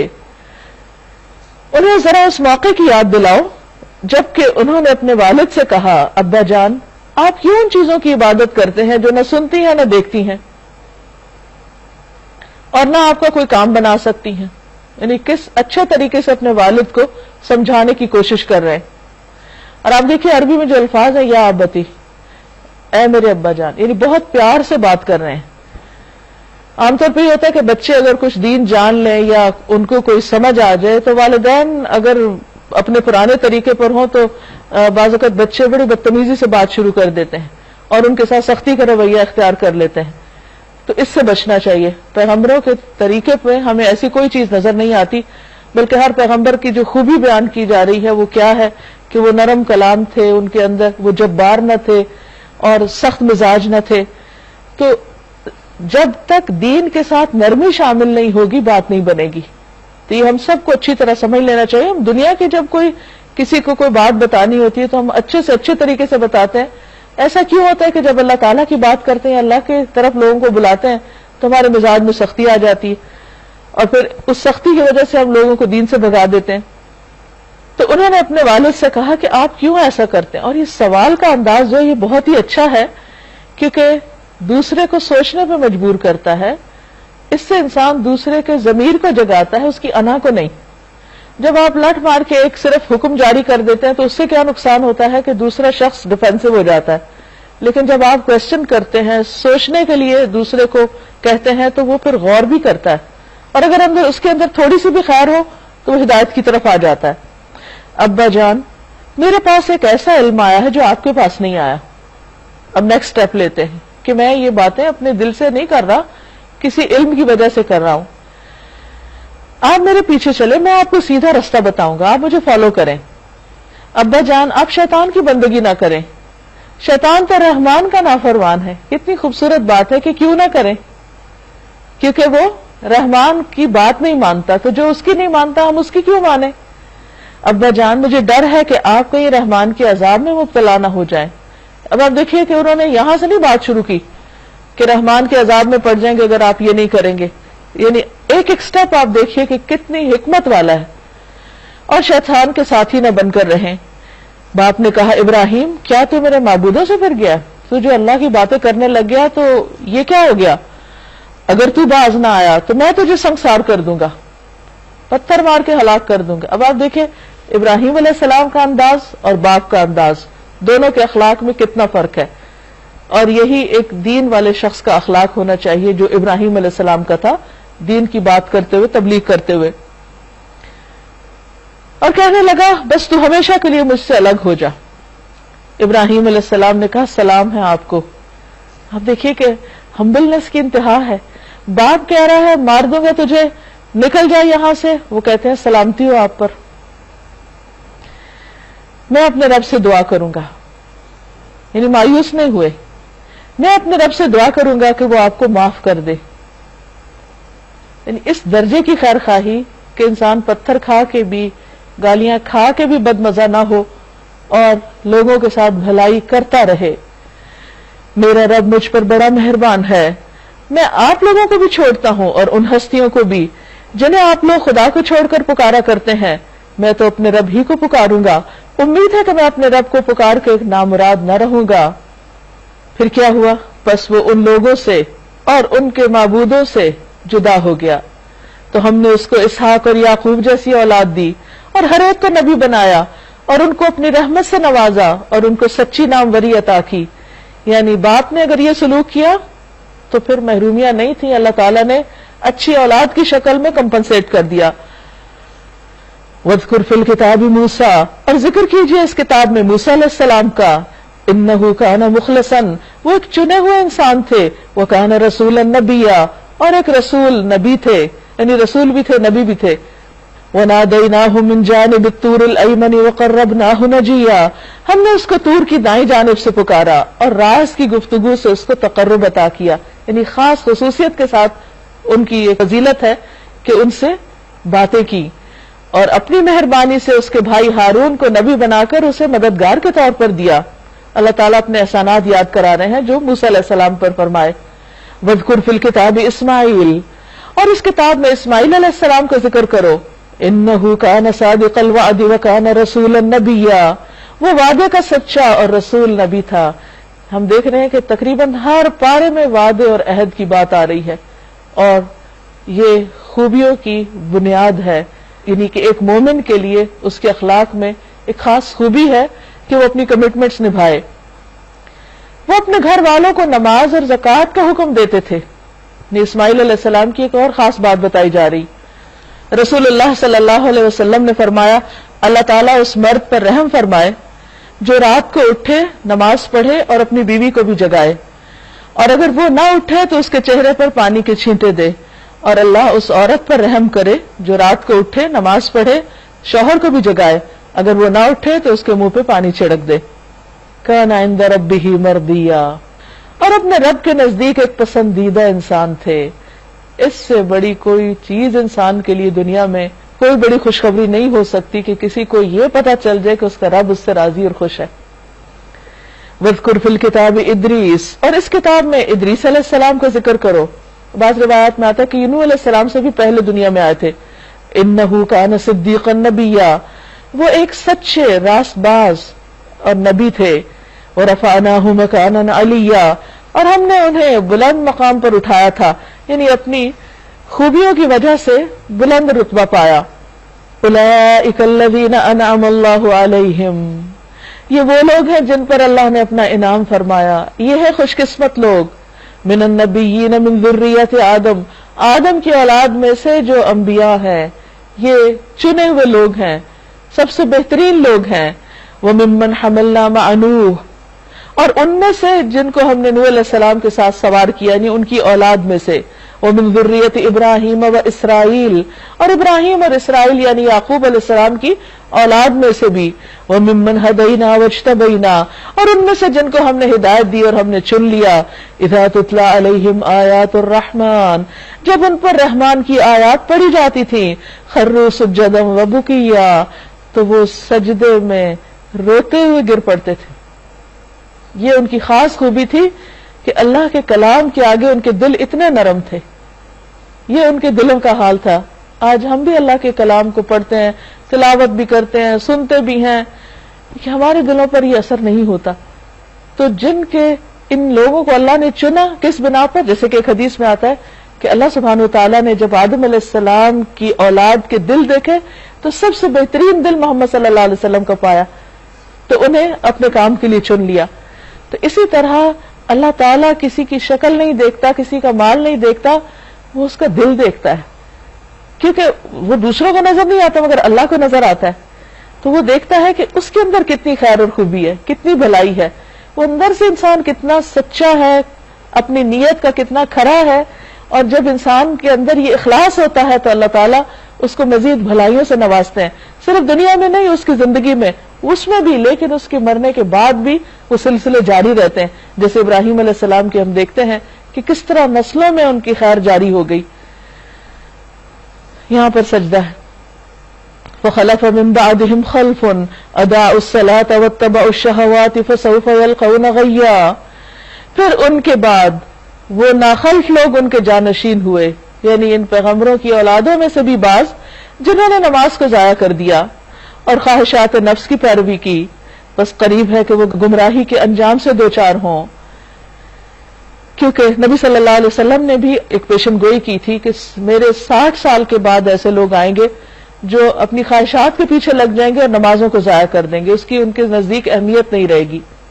اور پھر ان کا انجام بھی بتا دیا، الا من تاب وآمن وعمل صالحا، مگر جو توبہ کر لے، یعنی پچھلی زندگی میں جو غلطیاں ہوئی سو ہوئی، آئندہ کے لیے پلٹ آئیں، وآمن، ایمان لے آئیں، کیونکہ جب انسان نماز نہیں پڑھتا تو ایمان میں بھی خلل ہو جاتا ہے، وعمل صالحا، اور نیک کام کرنے لگے، نہیں باقی نیک کام بھی اچھے ہیں لیکن نماز ٹاپ آف دا لسٹ۔ فَأُولَٰئِكَ يَدْخُلُونَ الْجَنَّةَ وَلَا يُظْلَمُونَ شَيْئًا، ایسے لوگ جنت میں داخل ہوں گے اور ان کے حق میں ذرا برابر بھی حق تلفی نہ ہوگی، ان پہ ظلم نہیں کیا جائے گا، ان کے نیک اعمال کا پورا پورا بدلہ ان کو دے دیا جائے گا۔ کیسی ہے وہ جنت؟ جنات عدن التی وعد الرحمن عبادہ بالغیب، ہمیشہ رہنے والی جنتیں، جنت عدن جس کا رحمان نے اپنے بندوں سے در پردہ وعدہ کر رکھا ہے، یعنی ان سامنے ابھی دکھائی نہیں لیکن وعدہ ہے کہ ان کو دیا جائے گا۔ انہ کان وعدہ مأتیا، اس کا وعدہ پورا ہو کر رہنا ہے، یقیناً پورا ہوگا۔ اگر اللہ اپنے بندوں سے وعدے پورے کرنے کا بار بار حکم دیتا ہے تو یہ کیسے ہو سکتا ہے کہ وہ خود وعدہ کی خلاف ورزی کرے؟ کیسی ہے وہ جنت؟ لا يسمعون فيها لغوا الا سلاما، وہاں وہ کسی قسم کی کوئی لغو بےہودہ بات نہ سنیں گے، یعنی ان کے کانوں کو بھی قرار آ جائے گا۔ دنیا میں آپ دیکھیں آپ کے پاس ساری نعمتیں ہوں، لیکن اگر آپ کو کسی بد اخلاق شخص سے واسطہ ہو اور وہ اس کی زبان اچھی نہ ہو تو چھوٹی چھوٹی باتیں آپ کو تکلیف میں مبتلا رکھیں، حتیٰ کہ آپ اپنی زندگی کی ساری نعمتیں بھول جاتے ہیں صرف دوسرے شخص کی بد زبانی کی وجہ سے۔ تو یہ ایک بہت ہی پینفل چیز ہوتی ہے کہ انسان ایسے لوگوں میں ہو کہ جو زبان کے اچھے نہ ہوں۔ وہاں پر کیا ہے کہ جنت میں دور دور کوئی ایسا شخص نہیں ہوگا کہ جو اپنی زبان سے کسی کو تکلیف دے یا ان کو کوئی ایسی بات سننی پڑے جو ان کے دل دماغ کے اوپر ایک پریشانی کا باعث ہو۔ الا سلاما، مگر سلامتی، پیس، امن۔ وَلَهُمْ رِزْقُهُمْ فِيهَا بُكْرَةً وَعَشِيًّا، اور ان کے لیے ان کا رزق صبح اور شام ہوگا، اور اس کے علاوہ بھی جب وہ چاہیں۔ تِلْكَ الْجَنَّةُ الَّتِي نُورِثُ مِنْ عِبَادِنَا مَنْ كَانَ تَقِيًّا، یہ ہے وہ جنت جس کا وارث ہم اپنے بندوں میں سے اس کو بنائیں گے جس نے تقوی اختیار کیا، جو اللہ سے ڈرتا رہا۔ اے محمد صلی اللہ علیہ وسلم، ہم آپ کے رب کے حکم کے بغیر نہیں اترا کرتے. آپ صلی اللہ علیہ وسلم کا دل چاہتا تھا کہ جبریل بار بار آئے، اور آپ نے ان سے پوچھا تو انہوں نے کہا کہ جب اللہ کا حکم ہوتا ہے، اذن ہوتا ہے، جب ہم آتے ہیں. جو کچھ ہمارے آگے ہے اور جو کچھ پیچھے ہے اور جو کچھ اس کے درمیان ہے، ہر چیز کا مالک وہی ہے، اور تمہارا رب بھولنے والا نہیں ہے. وہ رب ہے آسمانوں اور زمین کا اور ان ساری چیزوں کا جو آسمان اور زمین کے درمیان ہے. بس تم اس کی بندگی کرو اور اس کی بندگی پر ثابت قدم رہو. کیا ہے کوئی ہستی تمہارے علم میں اس کی ہم پایا، اس جیسی، اس کے برابر؟ کوئی بھی نہیں. لا الہ الا ہو. وَيَقُولُ الْإِنسَانُ أَإِذَا مِتُّ لَسَوْفَ أُخْرَجُ حَيًّا. انسان کہتا ہے کیا واقعی جب میں مر چکوں گا تو پھر زندہ کر کے نکال لایا جاؤں گا؟ یعنی بہت سے لوگوں کا آج دنیا میں یہ بلیف ہو گیا کہ کس نے دیکھی ہے آخرت، اور یہ کیسے ممکن ہے کہ انسان مر جائے اور پھر اس کو دوبارہ زندہ کر لیا جائے. أَوَلَا يَذْكُرُ الْإِنسَانُ أَنَّا خَلَقْنَاهُ مِن قَبْلُ وَلَمْ يَكُ شَيْئًا. کیا انسان کو یاد نہیں آتا کہ ہم پہلے اس کو پیدا کر چکے ہیں جبکہ وہ کچھ بھی نہیں تھا؟ تو جو رب ایک بار پیدا کر سکتا ہے، عدم سے وجود میں لا سکتا ہے، تو وہ دوبارہ کیوں نہیں پیدا کر سکتا؟ اس میں کیا مشکل ہے؟ جو واقعہ اس وقت ہم اپنی آنکھوں کے سامنے دیکھ رہے ہیں، کیا وہ دوبارہ ریپیٹ نہیں ہو سکتا؟ لازمی طور پہ ہو سکتا ہے. اس لیے اس میں شک کی ضرورت ہی نہیں. تیرے رب کی قسم، فَوَرَبِّكَ لَنَحْشُرَنَّهُمْ، ہم ضرور ان سب کو اکٹھا کریں گے، ہم دوبارہ اٹھائیں گے، ان کو حشر میں جمع کریں گے، اور ان کے شیاطین کو بھی گھیر لائیں گے جنہوں نے ان کو ورغلایا تھا. پھر جہنم کے گرد لا کر انہیں گھٹنوں کے بل گرا دیں گے، ذلیل و خوار کریں گے، ان کی ساری سرکشی دور ہو جائے گی. پھر ہر گروہ میں سے ہر اس شخص کو چھانٹ لیں گے جو رحمان کے مقابلے میں زیادہ سرکش بنا ہوا تھا، جو سرکشوں کا لیڈر بنا ہوا تھا، اس کو ہم پکڑیں گے. پھر یہ ہم جانتے ہیں کہ ان میں سے کون سب سے بڑھ کر جہنم میں جھونکے جانے کا مستحق ہے. یعنی اللہ کا فیصلہ ہے، اس لیے بندوں کو ایک دوسرے کے اوپر یہ فتوے نہیں لگانے چاہیے کہ کون کہاں جائے گا. اللہ جانتا ہے کہ کس کا مقام کیا ہے.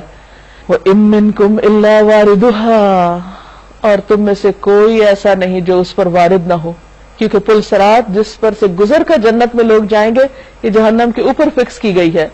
کوئی ایسا نہیں جو اس پر وارد نہ ہو. یہ تو ایک طے شدہ بات ہے جسے پورا کرنا تیرے رب کے ذمہ ہے، یہ تو ہو کر ہی رہے گا. پھر کیا ہوگا؟ ثُمَّ نُنَجِّي الَّذِينَ اتَّقَوْا، پھر ہم بچا لیں گے ان لوگوں کو جنہوں نے تقوی اختیار کیا.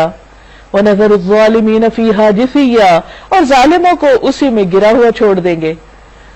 اب یہ پل جو بال سے باریک تلوار سے تیز اور اس کے آس پاس بھی آنکڑے لگے ہوئے ہوں گے، اور جو قطع رحمی کرتے ہیں یا جو خیانت کرتے ہیں ان کو رستے میں ہی پکڑ لیں گے، آگے جانے نہیں دیں گے.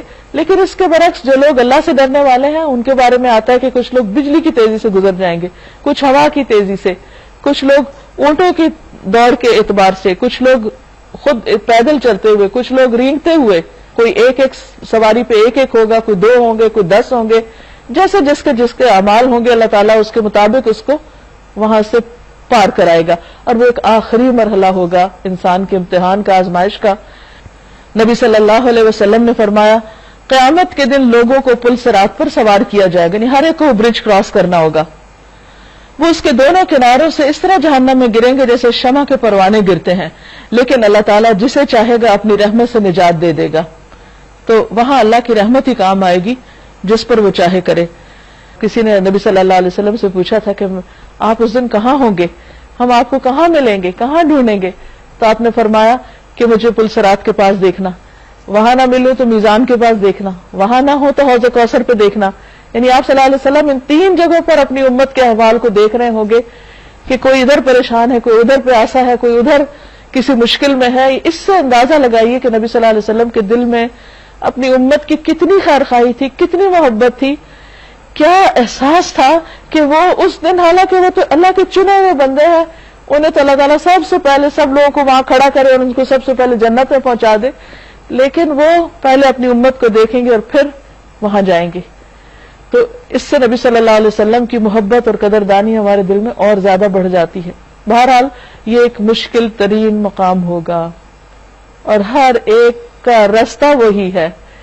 اس جنت میں جانے کے لیے کوئی ادھر ادھر سے کوئی شارٹ کٹ نہیں، اور وہ ایک سخت گھبراہٹ کا وقت ہوگا، لیکن جس پر اللہ رحمت کرے اس کے لیے وہ آسان ہو جائے گا، اس کے لیے وہ چند لمحوں کی بات ہوگی اور وہ پار ہو جائے گا.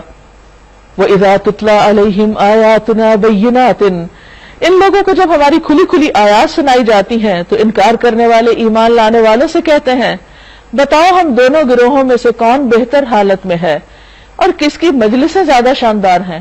یعنی نبی صلی اللہ علیہ وسلم کے آس پاس تو غریب لوگ بیٹھے ہوئے ہیں اور مکہ کے جو سردار ہیں ان کی مجلسیں بڑی عالی شان ہیں، اور وہ ظاہری نظر آنے والی چیزوں سے کمپیئر کرتے تھے کہ کون اچھا ہے کون بہتر ہے. وہ سمجھتے تھے چونکہ ہماری شان و شوکت زیادہ اس لیے ہم حق پر ہیں، اور نبی صلی اللہ علیہ وسلم کے آس پاس بلال اور خباب اور اس طرح کے مظلوم لوگ ہیں تو ان کی کوئی ویلیو نہیں. حالانکہ یہ صرف ان کا اپنا خیال تھا، اپنی طرف سے یا اپنی نظر سے دیکھ رہے تھے. اللہ تعالیٰ فرماتے ہیں حالانکہ ان سے پہلے ہم کتنی ہی ایسی قوموں کو ہلاک کر چکے ہیں جو ان سے زیادہ سر و سامان رکھتی تھیں اور ظاہری شان و شوکت میں ان سے زیادہ بڑی ہوئی تھیں. فرعون کو دیکھو، اس کے سر و سامان کو دیکھو، اور عاد سمود، ان کے مکانات، ان کے محلات، وہ سب کدھر گئے. ان سے کہو جو شخص گمراہی میں مبتلا ہوتا ہے اسے رحمان ڈھیل دے دیا کرتا ہے. یہاں تک کہ جب ایسے لوگ وہ چیز دیکھ لیتے ہیں جس کا ان سے وعدہ کیا گیا ہے، خواہ وہ عذاب الہی ہو یا قیامت کی گھڑی، تب انہیں معلوم ہو جاتا ہے کہ کس کا حال خراب ہے اور کس کا جتھا کمزور. اس کے برعکس جو لوگ راہ راست اختیار کرتے ہیں اللہ ان کو راست روی میں ترقی عطا فرماتا ہے. والباقیات الصالحات خیر عند ربک ثوابا ثوابا وخیر مردا، اور باقی رہ جانے والی نیکیاں ہی تیرے رب کے نزدیک جزا اور انجام کے اعتبار سے بہتر ہیں. یعنی یہاں دو طرح کے لوگ ہیں، ایک اللہ سے دور جانے والے اور ایک اللہ کی طرف آنے والے. جو آنا چاہتے ہیں اللہ تعالیٰ ان کی ہدایت میں اور اضافہ کرتا ہے اور ان کو ان کاموں اور ان اعمال کی توفیق دیتا ہے جو ہمیشہ کے لیے باقی رہنے والے ہوں اور جن کا انجام بہتر ہو.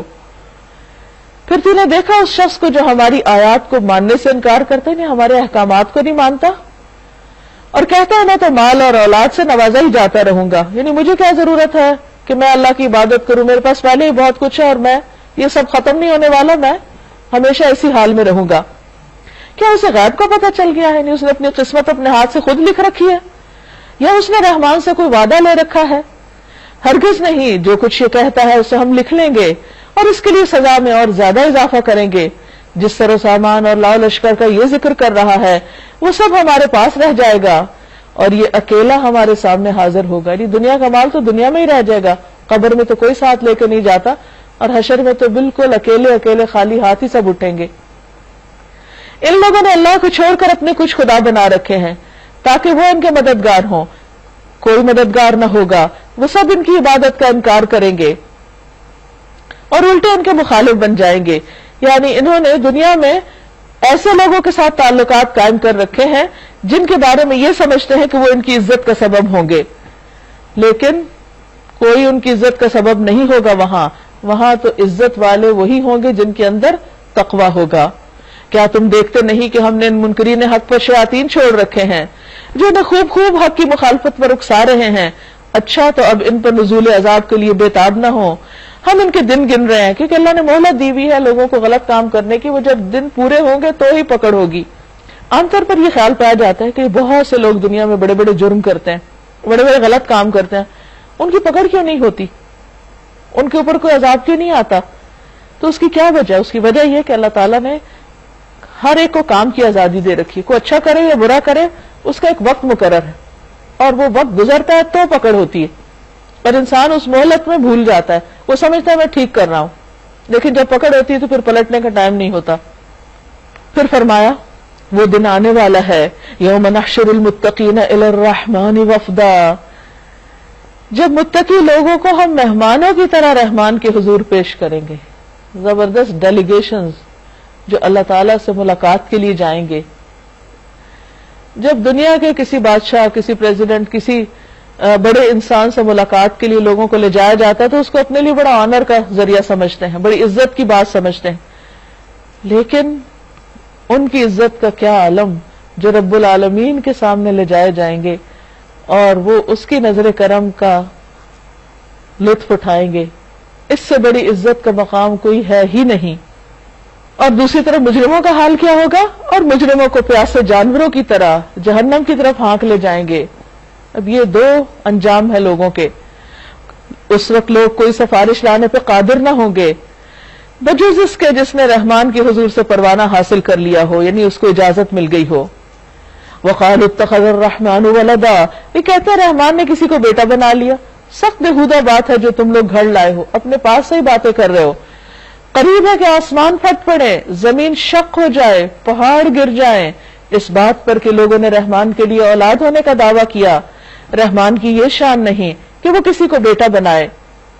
زمین اور آسمانوں کے اندر جو بھی ہیں سب اس کے حضور بندوں کی حیثیت سے پیش ہونے والے ہیں.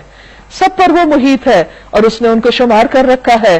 سب قیامت کے روز فردن فردن اس کے سامنے حاضر ہوں گے.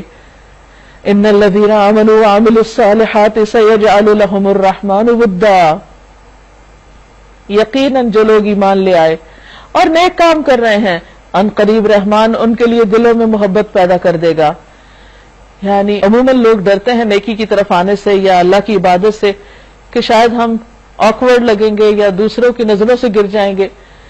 حالانکہ اس کے برعکس ہے بات. جو لوگ اللہ سے محبت کرتے ہیں، اللہ تعالیٰ ان سے محبت کرتے ہیں، آسمان والوں کے اندر ان کے لیے پکار آتی کہ وہ ان سے محبت کریں اور پھر وہ محبت زمین پر بھی اتار دی جاتی اور یہ محبت پائیدار ہوتی ہے جو ان کے مرنے کے بعد بھی ان کے لیے ہوتی. آج ہم صحابہ کرام سے کیوں محبت کرتے ہیں؟ آج ہم ان بزرگوں کا حال پڑھنے تو ہماری آنکھیں تر ہو جاتی ہیں. ہم نے تو ان کو دیکھا نہیں، صرف ہم کس سے جانتے ہیں؟ ان کے اچھے اعمال سے. تو جو بھی شخص اچھے اعمال کرتا ہے اللہ تعالیٰ قدرتی طور پر اس کی محبت لوگوں کے دلوں میں اتار دیتا ہے. وہ خود اس کے لیے کوئی بھاگ دوڑ نہیں کرتا، کوئی کمپین نہیں چلاتا کہ لوگوں مجھ سے محبت کرو. اللہ تعالیٰ خود ہی محبت ڈال دیتے ہیں. تو محبت کا نسخہ کیا ہے کہ انسان سب سے بڑھ کر اپنے رب کو چاہنے والا، کیونکہ دل رب کے ہاتھ میں، پھر وہ جس کے لیے جس کا مسخر کر دے. فَإِنَّمَا يَسَّرْنَاهُ بِلِسَانِكَ لِتُبَشِّرَ بِهِ الْمُتَّقِينَ، بس بے شک ہم نے اس کلام کو آپ کی زبان پر آسان کر دیا ہے تاکہ آپ اس کے ذریعے متقی لوگوں کو خوشخبری دیں. وَتُنذِرَ بِهِ قَوْمًا لُدًّا، اور ہٹ دھرم جھگڑالو لوگوں کو ڈرائیں، خبردار کریں جو اللہ کے بارے میں، اس کے دین کے بارے میں محض بحث مباحثے کرتے ہیں. وَكَمْ أَهْلَكْنَا قَبْلَهُمْ مِنْ قَرْنٍ، ان سے پہلے ہم کتنی قوموں کو ہلاک کر چکے ہیں. هَلْ تُحِسُّ مِنْهُمْ مِنْ أَحَدٍ أَوْ تَسْمَعُ لَهُمْ رِكْزًا، پھر آج کہیں تم ان کا نشان پاتے ہو یا ان کی بھنک بھی کہیں سنائی دیتی ہے؟ یعنی وہ اپنی ساری طاقت اور سب قوت کے باوجود دنیا سے ایسے مٹے کہ کسی کو ان کی خبر بھی نہیں، نام بھی معلوم نہیں. کتنی بستیاں ایسی تباہ ہو چکی.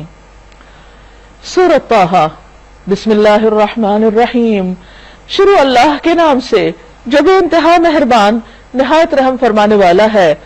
طٰہٰ، طٰہٰ نبی صلی اللہ علیہ وسلم کا ایک نام ہے.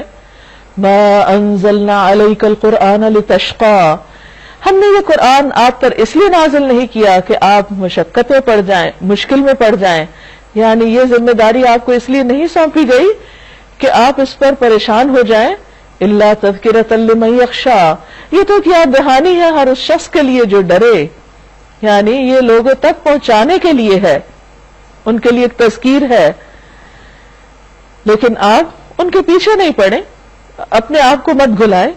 نازل کیا گیا ہے اس ذات کی طرف سے جس نے پیدا کیا ہے زمین کو اور بلند آسمانوں کو. وہ رحمان، الرحمن علی العرش استوى، عرش پر مستوی ہے. لہو ما فی السماوات وما فی الارض، اسی کے لیے ہے جو آسمانوں میں ہے اور جو زمین میں. وما بینہما، اور جو ان دونوں کے درمیان ہے اس کا مالک بھی وہی ہے. وما تحت الثری، اور جو گیلی مٹی کے نیچے ہے، یعنی جو ہمیں نظر نہیں آتا، اس میں کیا کچھ خزانے اللہ نے چھپائے ہوئے ہیں، ان کا مالک بھی وہی ہے. وَإِن تَجْهَرْ بِالْقَوْلِ فَإِنَّهُ يَعْلَمُ السِّرَّ وَأَخْفَى، تم چاہے اپنی بات پکار کر کہو، وہ تو چپکے سے کہی بات بلکہ اس سے بھی زیادہ خفیہ بات کو جانتا ہے. اللہ لا الہ الا ہو، وہ اللہ ہے، اس کے سوا کوئی الہ نہیں. لہ الاسماء الحسنی، اسی کے لیے ہیں بہترین نام، اچھے اچھے نام. اور اللہ کے جو خوبصورت نام ہیں ان کے بارے میں حکم ہے کہ اس کے ساتھ اس کو پکارو. یعنی جب ہم اللہ سے دعا مانگتے ہیں تو صرف یا اللہ یا رب نہیں، بلکہ جتنی اس کی صفات ہیں، جو اس کے نام ہیں، ان کا بھی واسطہ دے کر یا ان کے ذریعے بھی اس کو پکارنا چاہیے. اور تمہیں کچھ موسیٰ علیہ السلام کی خبر بھی پہنچی ہے جبکہ اس نے ایک آگ دیکھی اور اپنے گھر والوں سے کہا ذرا ٹھہرو، میں نے ایک آگ دیکھی ہے. مدین سے واپس مصر کی طرف آتے ہوئے جب صحرائے سینا سے آپ گزر رہے تھے تو وہاں آپ نے ایک روشنی دیکھی، شاید میں تمہارے لیے ایک آدھ انگارہ لے آؤں، یا اس آگ پر مجھے راستے کے متعلق کوئی رہنمائی مل جائے کہ ہمیں اب کس طرف کو جانا ہے۔ وہاں پہنچے تو پکارا گیا، یا موسیٰ، اے موسیٰ، انی انا ربک فاخلع علیک، میں ہی تیرا رب ہوں، جوتیاں اتار دے، تو وادی مقدس طوا میں ہے اور میں نے تجھ کو چن لیا ہے۔ سنو جو کچھ وحی کیا جاتا ہے، یعنی جو آپ کو بتایا جا رہا ہے اس کو غور سے سنیے۔ اننی انا اللہ لا الہ الا انا فاعبدنی واقم الصلاۃ لذکری، میں ہی اللہ ہوں، میرے سوا کوئی الہ نہیں، بس تم میری بندگی کرو اور میری یاد کے لیے نماز قائم کرو۔ اب آپ دیکھیے پہلا حکم جو موسیٰ علیہ السلام کو دیا جا رہا ہے نبوت ملنے کے بعد، وہ کیا ہے؟ اللہ کی یاد، اللہ کا ذکر، صرف اٹھتے بیٹھتے نہیں بلکہ ایک مخصوص شکل میں، وقت کی پابندی کے ساتھ، نماز کی شکل میں۔ ان الساعۃ آتیۃ، قیامت کی گھڑی ضرور آنے والی ہے، تو اس کی تیاری کے لیے نماز سب سے بہترین چیز ہے۔ میں اس کا وقت مخفی رکھنا چاہتا ہوں، کسی کو نہیں پتا، تاکہ ہر شخص اپنی صحیح کے مطابق بدلہ پائے۔ بس کوئی ایسا شخص جو اس پر ایمان نہیں لاتا، یعنی آخرت کو نہیں مانتا، اور اپنی خواہش نفس کا بندہ بن گیا ہے، تجھ کو اس گھڑی کی فکر سے روک نہ دے، یعنی ایسے لوگوں کی بات نہ سننا، ایسی کمپنی کو اوائڈ کرنا، کہیں وہ تمہیں اس دن سے بے خبر نہ کر دیں، بے خوف نہ کر دیں، بے فکر نہ کر دیں، ورنہ تو ہلاکت میں پڑ جائے گا۔ اب آپ دیکھیے اللہ تعالی موسیٰ علیہ السلام سے یہ بات کہہ رہے ہیں جبکہ ان کو اپنے کلام کے ساتھ اتنی عزت بخش رہے ہیں اور صاف صاف بتا رہے ہیں کہ اگر یہ نہیں کیا تو پھر مشکل ہوگی۔ اب یہ تو نہیں کہ موسیٰ علیہ السلام کرنے والے تھے، لیکن ان کو سنا کے ہمیں بتایا جا رہا ہے کہ اللہ کی بات ہر ایک کے لیے ہے، یہ نہیں کہ جو اللہ کے پیارے ہیں ان کو اللہ تعالیٰ وہ جو چاہے کرتے رہے، ان کو ایسے ہی چھوڑ دیں گے، نہیں۔ اور اے موسیٰ یہ تیرے ہاتھ میں کیا ہے؟ موسیٰ علیہ السلام نے جواب دیا یہ میری لاٹھی ہے۔ بس اتنا ہی جواب کافی تھا، لیکن اللہ تعالیٰ سے بات بڑھانے کے لیے اور اس کو طول دینے کے لیے، کیونکہ جس سے انسان بات کرنا پسند کرتا ہے اس سے بات کو لمبا کر دیتا ہے، بعض اوقات ضرورت سے زیادہ بھی ہو جاتی۔ میں اس پہ ٹیک لگا کے چلتا ہوں، اس سے اپنی بکریوں کے لیے پتے جھاڑتا ہوں، اور بھی بہت سے کام ہیں جو اس سے لیتا ہوں۔ قال القھا یا موسیٰ، فرمایا پھینک دے اس کو موسیٰ۔ اب وہ اتنے کام کی چیز اس کو پھینک دے؟ اب انہوں نے آگے کوئی حجت بازی نہیں کی، کہتے فَأَلْقَاهَا، اس نے پھینک دیا، اللہ نے حکم دیا فوراً پھینک دیا۔ فَإِذَا هِيَ حَيَّةٌ تَسْعَىٰ، یکایک وہ ایک سانپ تھی جو دوڑ رہا تھا۔ موسیٰ علیہ السلام گھبرا گئے، فرمایا پکڑو اس کو اور ڈرو نہیں۔ پھر اللہ کا حکم۔ اب سوچئے کہ اگر کوئی آپ کو کہے سانپ کو پکڑ لو تو اس وقت کتنا مشکل ہوگا بظاہر، انسان سانپ کو دیکھتے تو ایک طرف بھاگ جاتا ہے، اللہ کا حکم تھا تو انہوں نے آگے بڑھ کے پکڑ لیا اس کو۔ اللہ تعالیٰ نے فرمایا کہ ڈرو نہیں۔ دین کے بہت سے احکامات جن سے ہمیں بڑا ڈر لگتا ہے کہ پتہ نہیں ہم اس طرف گئے تو کیا ہو جائے گا، لیکن بس وہ ایک دفعہ ماننے کی دیر ہوتی ہے۔ جب ایک دفعہ انسان وہ کر لیتا ہے کام تو پھر اس کے بعد خوف نکل جاتا ہے۔ وہ بندوں کا خوف ہوتا ہے بعض اوقات جس کی وجہ سے ہم کچھ کام نہیں کرتے، لیکن جب انسان یہ جان لینا یہ اللہ کا حکم ہے اور مجھے کرنا ہے، بس کرنا ہے، اور کر جائے تو بس اللہ تعالیٰ آسانی کر دیتے ہیں۔ فرمایا پکڑ لو اس کو، ڈرو نہیں، ہم اسے ویسا ہی کر دیں گے جیسے یہ تھی، یعنی پھر یہ عصا بن جائے گا۔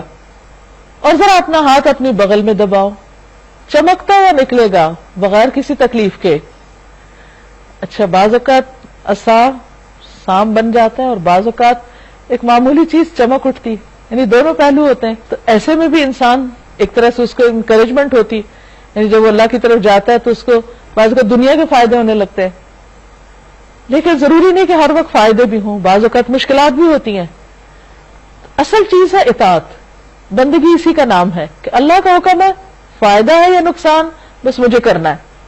یہ دوسری نشانی ہے، اس لیے کہ ہم تجھے اپنی بڑی نشانیاں دکھانے والے ہیں۔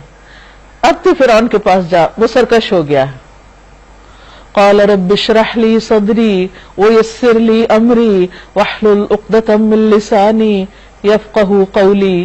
موسیٰ علیہ السلام نے عرض کیا پروردگار میرا سینہ کھول دے، اتنے بڑے کام کے لیے مجھے ہمت دے، میرے کام کو میرے لیے آسان کر دے، میری زبان کی گرہ سلجھا دے تاکہ لوگ میری بات سمجھ سکیں۔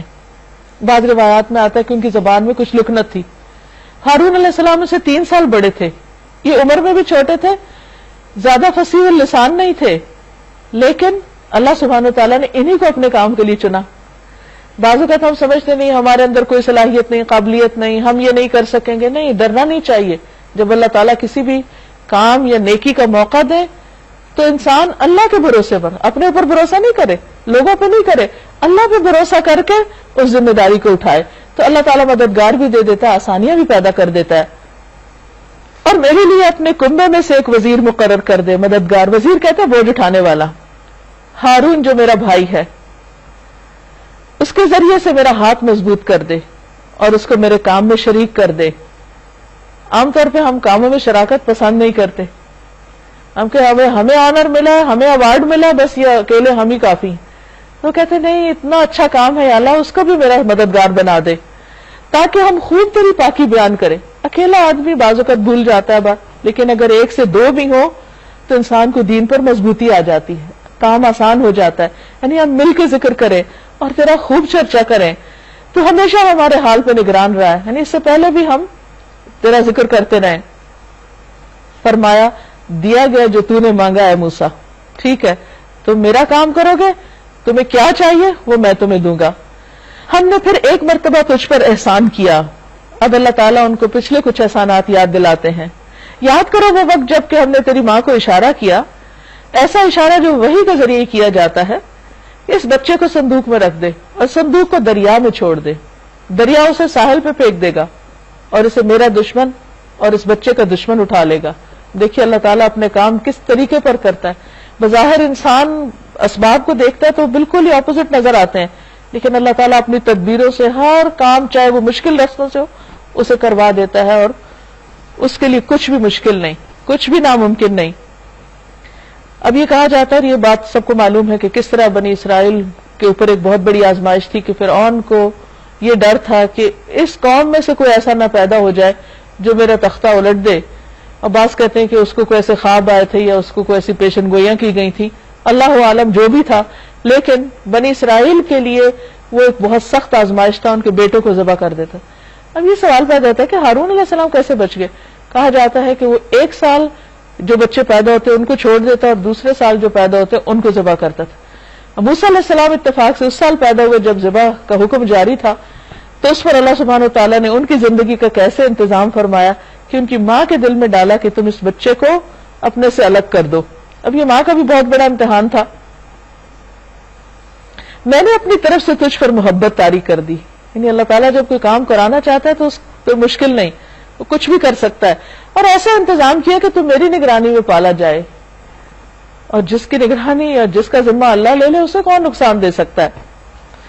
یاد کرو جب کہ تیری بہن چل رہی تھی، پھر جا کے کہتی ہے میں تمہیں اس کا پتہ دوں جو اس بچے کی پرورش اچھی طرح کرے، اس طرح ہم نے تجھے پھر تیری ماں کے پاس پہنچا دیا، یعنی وہ دودھ پلانے والی بن کر آ گئی تاکہ اس کی آنکھ ٹھنڈی رہے اور وہ رنجیدہ نہ ہو۔ یہ بھی انسان کا ایک ٹیسٹ ہوتا ہے بعض اوقات کہ وقتی طور پر کوئی چیز چھن جاتی ہے تو انسان کی زندگی اندھیر ہو جاتی ہے، لیکن اللہ جانتا ہے کہ اس اندھیرے کے بعد بھی، اس رات کے بعد بھی ایک دن چڑھتا ہے، اور وہ انسان کے لیے زیادہ بہتر دن ہوتا ہے، لیکن بندے کو اس وقت سمجھ نہیں آتی۔ ماں کے لیے وہ رات کیسی ہوگی کہ جب بچہ سمندر کی لہروں کے حوالے کر دیا ہوگا اس نے، لیکن اللہ تعالیٰ کا وعدہ تھا کہ نہیں تم غم نہ کرو، اسی میں خیر ہے۔ اور پھر اللہ تعالیٰ نے اس ماں کی آنکھیں ٹھنڈی کر دی، بچہ اس کو اسی کے پاس پہنچ گیا۔ اور وہ بھی یاد کرو انعام کہ تو نے ایک شخص کو قتل کر دیا تھا، میں نے تجھے اس فندے سے نکالا، تجھے مختلف آزمائشوں سے گزارا، اور تم مدین کے لوگوں میں کئی سال ٹھہرا۔ بعض اوقات انسان پر آزمائشیں لمبی ہو جاتی ہیں، اور پھر اب ٹھیک اپنے وقت پہ تو آ گیا موسیٰ، وَاصْطَنَعْتُكَ لِنَفْسِي، موسیٰ میں نے تجھے اپنے کام کو بنا لیا۔ اللہ تعالیٰ جب کسی سے اپنا کام لینا چاہتا ہے تو اس پر بعض اوقات امتحان پہ امتحان ڈالتا ہے، مشکلیں ڈالتا ہے اور اس کو پکا کر دیتا ہے، کیونکہ اگر زندگی میں اس کے لیے صرف آسانیاں رہیں، محبتیں رہیں، راحتیں رہیں تو انسان اللہ سے غافل ہو جاتا ہے۔ تو یہ بھی اللہ تعالیٰ کا ایک بڑا انعام ہوتا ہے بندے پر کہ وہ کسی بھی طرح اس کو اپنا بنا لیتا ہے. جاؤ تم اور تمہارا بھائی میری نشانیوں کے ساتھ. اتنا بڑا کام اللہ نے لینا تھا. اور آپ دیکھیے باقی پیغمبر جو ہیں وہ ایک ایک قوم کی طرف بھیجے گئے. موسیٰ علیہ السلام بیک ہوا کہ 2 قوموں کی طرف بھیجے گئے, ایک فرعونیوں کی طرف اور ایک بنی اسرائیل کی طرف. تو جس کا کام جتنا بڑا اس کے امتحان اتنے ہی بڑے, اس کی آزمائشیں اتنی ہی بڑی. اور یاد رکھیے کہ آزمائش اللہ تعالیٰ کی ناراضگی نہیں ہوتی, وہ بعض اوقات انسان کو بڑا کام دینے کے لیے تیار کرنا مقصود ہوتا ہے, جیسے موسیٰ علیہ السلام کے ساتھ ہوا. اور دیکھو تم میری یاد میں کمی نہ کرنا, تم دونوں جاؤ بھائی اور جا کے کام کرو, لیکن میری یاد میں نہیں کمی کرنا. اللہ کے دین کا کام کرتے ہوئے اللہ کی یاد سب سے زیادہ ہونی چاہیے. بعض اوقات ہم کوئی اچھا نیکی کا کام کرتے ہیں, اس میں ایسا مشغول ہو جاتے ہیں کہ نمازیں بھی لیٹ کرنے شروع کر دیتے ہیں. تو اس چیز سے بچنا چاہیے. جاؤ تم دونوں فرعون کے پاس کہ وہ سرکش ہو گیا ہے, اس سے نرمی کے ساتھ بات کرنا, شاید نصیحت قبول کرے یا ڈر جائے, پھر نرمی کی بات ہے. فرعون جیسے شخص کے سامنے بھی نرمی سے بات کرنا, یہ تبلیغ کا ایک بہت بڑا فن ہے, ایک طریقہ ہے جو اللہ سبحانہ وتعالیٰ نے پیغمبروں کو بتایا. اور عام انسانوں میں سے بھی ان لوگوں کے لیے جنت کے بہترین حصے ہیں جس کی ایک حدیث میں وضاحت ہوتی ہے, جو نرم کلام کریں. رسول اللہ صلی اللہ علیہ وسلم نے فرمایا کہ جنت میں ایک منزل ایسی ہے جس کا اندر باہر سے اور باہر اندر سے نظر آتا ہے, جیسے گلاس ہاؤس ہوتے ہیں. ابو موسیٰ اشعری نے پوچھا, اے اللہ کے رسول صلی اللہ علیہ وسلم وہ کس کو ملے گی, یعنی ایسا گھر کس کا ہوگا؟ فرمایا جو گفتگو میں نرمی کرے, کھانا کھلائے, اور رات کو جب لوگ سو رہے ہوں تو اللہ کے لیے قیام کرے. فرمایا کہ ہوپ فلی, لعلہ کا مطلب ہوتا ہے پرہیپس, سو دیٹ یتذکروا, اس کو بھی بات سمجھ آ جائے یا اس کے دل میں بھی ڈر آ جائے. اور ایک اور حدیث میں آتا ہے اللہ تعالیٰ نرمی پر وہ کچھ دیتا ہے جو سختی پہ نہیں دیتا. قالا, دونوں نے عرض کیا, ربنا اننا نخاف, اللہ ہمیں ڈر لگتا ہے, ان یفرط علینا او ان یطغى, کہ وہ ہم پہ زیادتی کرے گا, پل پڑے گا, سرکشی کرے گا. قال لا تخافا, اللہ تعالیٰ فرمایا بالکل نہیں ڈرو, اننی معکما, میں تم دونوں کے ساتھ ہوں, اسمع و ارا, میں سن رہا ہوں, دیکھ رہا ہوں, فکر ہی نہیں کرو. فاتیا, اس کے پاس دونوں چلو, فقولا, دونوں کہو, انا رسولا ربک, ہم دونوں رسول ہیں تیرے رب کی طرف سے, فارسل معنا بنی اسرائیل, اور جا کے اپنا مطالبہ واضح طور پہ رکھو کہ ہم بنی اسرائیل کو آزاد کرانا چاہتے ہیں, کیونکہ بنی اسرائیل ان کے لیے مزدوریاں کرتی تھی, غلام تھی, ان کی کوئی حیثیت نہیں تھی. اللہ نے اس قوم کو چنا تھا اپنے دین کے کام کے لیے, اور ان کی نافرمانیوں کی وجہ سے وہ اس مشقت اور امتحان میں پڑ گئے تھے. تو اللہ تعالیٰ نے ان کے اندر موسیٰ علیہ السلام جیسا لیڈر اٹھایا تاکہ وہ ان کو آزادی دلوائے. وَلَا تُعَذِّبْهُمْ, اور ان کو عذاب مت دے, ان کو سزا مت دے, ان کو تنگ نہ کر. قَدْ جِئْنَاكَ بِآيَةٍ مِّن رَّبِّكَ, ہم تیرے پاس اپنے رب کی نشانی لے کر آئے ہیں. وَالسَّلَامُ عَلَىٰ مَنِ اتَّبَعَ الْهُدَىٰ, اور سلامتی ہے اس کے لیے جو راہ راست کی پیروی کرے. ہمیں وہی سے بتایا گیا ہے کہ عذاب ہے اس کے لیے جو جھٹلائے اور منہ موڑے. یہ باتیں کتنی مشکل ہوگی اس کے سامنے کہنی, لیکن اللہ نے کہا کہ کہو, تو انہوں نے بیان ہی جا کے اس کے سامنے رکھ دی. قال فمن ربک یا موسیٰ, اب دیکھیے فرعون کیسے جواب دیتا ہے, موسیٰ یہ تمہارا رب کون ہے؟ اب موسیٰ علیہ السلام اس پر برہم نہیں ہوتے اور کوئی بحث مباحثہ نہیں کرتے, بہت خوبصورت انداز میں اللہ تعالیٰ کا تعارف کراتے ہیں. قال ربنا الذی آتا, یہ نہیں کہا ربی اللہ, قال ربنا, ہم سب کا رب, الذی آتا کل شیء خلقہ ثم ہدی, ہمارا رب وہ ہے جس نے ہر چیز کو اس کی ساخت بخشی, ایک مخصوص طریقے پر بنایا, ایک مخصوص سائز کا بنایا, شکل رنگ اس کا ایک خاص طریقہ بنایا, کسی کو تیرنے کی صلاحیت دی, کسی کو اڑنے کی دی, کسی کو چلنے کی, کسی کو دوڑنے کی, ہر ایک کی اپنی اپنی زبردست ویرائٹی ہے اس کی تخلیق میں, اس کی کریشن میں. ثم ہدی, پھر اس کو راہ دکھائی, اس کو یہ بھی بتایا اس نے کرنا کیا ہے, اس کا مقصد کیا ہے زندگی کا. قال فما بال القرون الاولى, فرعون بولا جو پہلے نسلیں گزری ان کی کیا حالت, اب جہنم میں جائیں گے, وہ سب گمراہ تھے. قال علمها عند ربی فی کتاب, موسیٰ علیہ السلام نے اپنے پاس سے کوئی فتویٰ نہیں دیا, کہا ان کا علم میرے رب کو پتا ہے, آئی ڈونٹ نو, مجھے نہیں پتا, وہ میرے رب کے پاس ہے. لا یضل ربی ولا ینسا, میرا رب نہ چوکتا ہے نہ بھولتا ہے, وہی فیصلہ کرے گا. اس سے بھی پتہ چلتا ہے کہ جب آپ اللہ کی بات کسی کو بتانے لگیں اور کوئی ایسا کوشچن سامنے آئے جس کا جواب نہ آتا ہو تو غلط جواب نہیں دینا چاہیے, اور اس پر کوئی ڈرنا بھی نہیں چاہیے اور نہ شرمانا چاہیے, کیونکہ ہر شخص کا علم محدود ہے. یہاں ایسا نہیں کہ ان کو اللہ سبحانہ تعالیٰ نے کم علم دیا تھا؟ ایسے سوال کے جواب کی ضرورت نہیں تھی. یعنی کچھ چیزیں انسانوں کے لیے نہیں ہوتی اور نہ ان کو اس کا پتا ہوتا، نہ اس کے وہ مکلف ہے کہ انہیں پتا ہو. اب مثلا کس انسان نے جنت میں جانا ہے، کس نے جہنم میں جانا ہے، پچھلی نسلوں کا کیا، اگلی کا کیا، یہ سوال ہمارے لیے کوئی معنی نہیں رکھتے. اصل میں فرعون یہ ایکسپیکٹ کر رہا تھا کہ موسیٰ کہے گا وہ سب تو تباہ ہو گئے، تو اس سے ایک ہنگامہ کھڑا کر دیا جائے گا کہ ہاں دیکھو یہ ہے دین جو لوگوں کو جہنم میں بھیجنے کے لیے تیار ہے. تو اس قسم کی باتیں جو لوگوں کے مستقبل کی ہے کہ فلاں کہاں جائے گا اور فلاں کہاں جائے گا، بھئی یہ سب اللہ کو پتا ہے کہ اس کا انجام کیا ہے.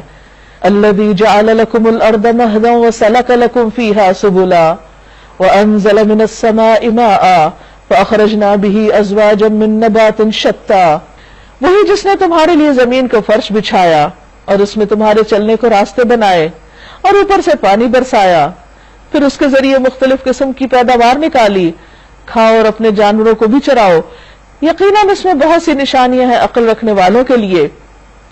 اسی زمین سے ہم نے تم کو پیدا کیا، اسی میں ہم تمہیں واپس لے جائیں گے اور اسی سے تم کو دوبارہ نکالیں گے. ہم نے فرعون کو اپنی سبھی نشانیاں دکھائیں مگر وہ جھٹلاتا چلا گیا اور نہ مانا. کہنے لگا اے موسیٰ کیا تو ہمارے پاس اس لیے آیا کہ اپنے جادو کے زور سے ہم کو ہمارے ملک سے نکال باہر کرے؟ الٹا الزام لگا دیا. اچھا ہم بھی تیرے مقابلے میں ویسے ہی جادو لاتے ہیں، طے کر لے کب اور کہاں مقابلہ کرنا ہے. یعنی بجائے اس کے کہ مان جاتا، دلیل سے دھمکی پہ اتر آیا. نہ ہم اس قرارداد سے پھریں گے نہ تم پھرنا، کھلے میدان میں سامنے آ جاؤ اور مقابلہ کر کے دیکھتے ہیں. موسیٰ علیہ السلام نے کہا جشن کا دن طے ہوا، یوم الزینہ، اور دن چڑھے لوگ جمع ہوں. فرعون نے پلٹ کر اپنے سارے ہتھ کنڈے جمع کیے اور مقابلے میں آ گیا.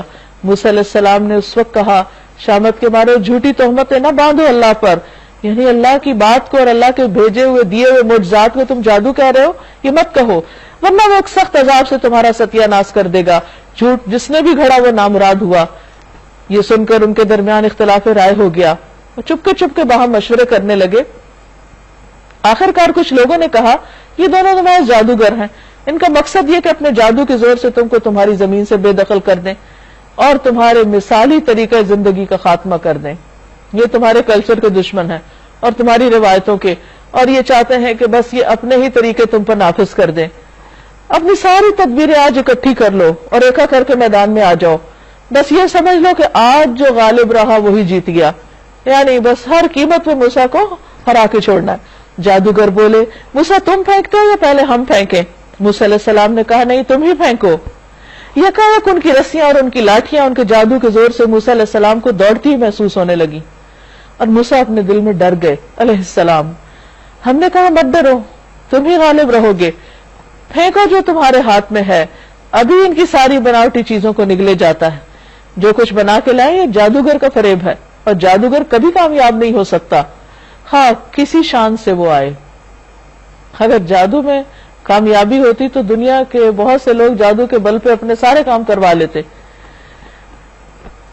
آخرکار کو ہوا یہی کہ سارے جادوگر سجدے میں گرا دیے گئے، کیونکہ انہیں تو سمجھ تھی کہ یہ کس قسم کا علم ہے اور یہ موسیٰ علیہ السلام کے پاس جو کچھ ہے وہ سب کچھ ہمارا ختم کر کے اس نے رکھ دیا، یہ جادو نہیں یہ کچھ اور ہے.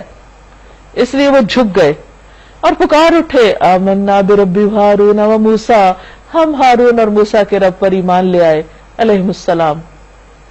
ان کو نشانی نظر آ گئی، فرعون کو اب بھی نہیں نظر آئی. فرعون نے کہا تم ایمان لے آئے اس سے پہلے کہ میں تمہیں اس کی اجازت دیتا، یعنی اس کی اجازت کے بغیر کوئی ایمان بھی نہیں لا سکتا تھا. معلوم ہو یہ تمہارا گرو ہے جس نے تمہیں جادوگری سکھائی تھی. ان پہ بھی الزام لگا دیا. اچھا اب میں تمہارے ہاتھ پاؤں مخالف سمتوں سے کٹواتا ہوں، کھجور کے تنوں پہ تم کو سولی دیتا ہوں. کہتے پہلی دفعہ دنیا میں اس وقت یعنی کہ یہ سزا جاری ہوئی، پھر تمہیں پتہ چل جائے گا کہ ہم دونوں میں سے کس کا عذاب زیادہ سخت اور دیر پا ہے. یعنی میں تمہیں زیادہ سخت سزا دے سکتا ہوں یا موسیٰ علیہ السلام. جادوگروں نے جواب دیا قسم اس ذات کی جس نے ہمیں پیدا کیا، یہ ہرگز نہیں ہو سکتا کہ ہم روشن نشانیاں آنے کے بعد، ساری سچائی واضح ہونے کے بعد پھر تجھے ترجیح دیں. اب یہ ہوتا ہے ایمان کہ اس وقت اتنی ڈیلیگیٹ سچویشن تھی لیکن وہ ایمان پر جمے رہے اور فرعون کی دھمکیوں سے اور باتوں سے بالکل خائف نہیں ہوئے. اور یہ حقیقت ہے کہ جب سچا ایمان دل میں آتا ہے نا تو پھر انسانوں کا ڈر نکل جاتا ہے. لوگوں سے ڈرنا ایمان کی کمزوری کی علامت ہوتی ہے، اور لوگوں کے ڈر سے اللہ کی بات نہ ماننا حالانکہ اللہ زیادہ بڑا، یہ بھی ایمان کی کمزوری کی علامت ہوتی. تو یہ انسان کے لیے انڈیکیشنز ہوتی ہیں کہ کہاں کس موقع پر اس کا عمل کیا ہوتا ہے. عمل انسان کو بتاتا ہے کہ وہ ایمان کے کس درجے پر کھڑا ہے. بہرحال تو جو کچھ کرنا چاہے کر لے، تو زیادہ سے زیادہ بس اسی دنیا کی زندگی کا فیصلہ کر سکتے ہیں. تو ہمیں مار ڈالے گا تو مار دے. ہم تو اپنے رب پر ایمان لے آئے تاکہ وہ ہماری خطائیں معاف کر دے، اور اس جادوگری سے جس پر تو نے ہمیں مجبور کیا درگزر فرمائے. اللہ ہی اچھا ہے اور وہی باقی رہنے والا ہے. وہ سمجھدار تھے کہ اللہ کی قدرت زیادہ ہے اور وہ باقی رہنے والا ہے، ہم تو اس کا ساتھ دیں گے. تم اگر خاتمہ کرو بھی تو کوئی بات نہیں، کر دو. انہ من یأتی ربہ مجرما فإن له جہنم لا يموت فیہا ولا یحیا.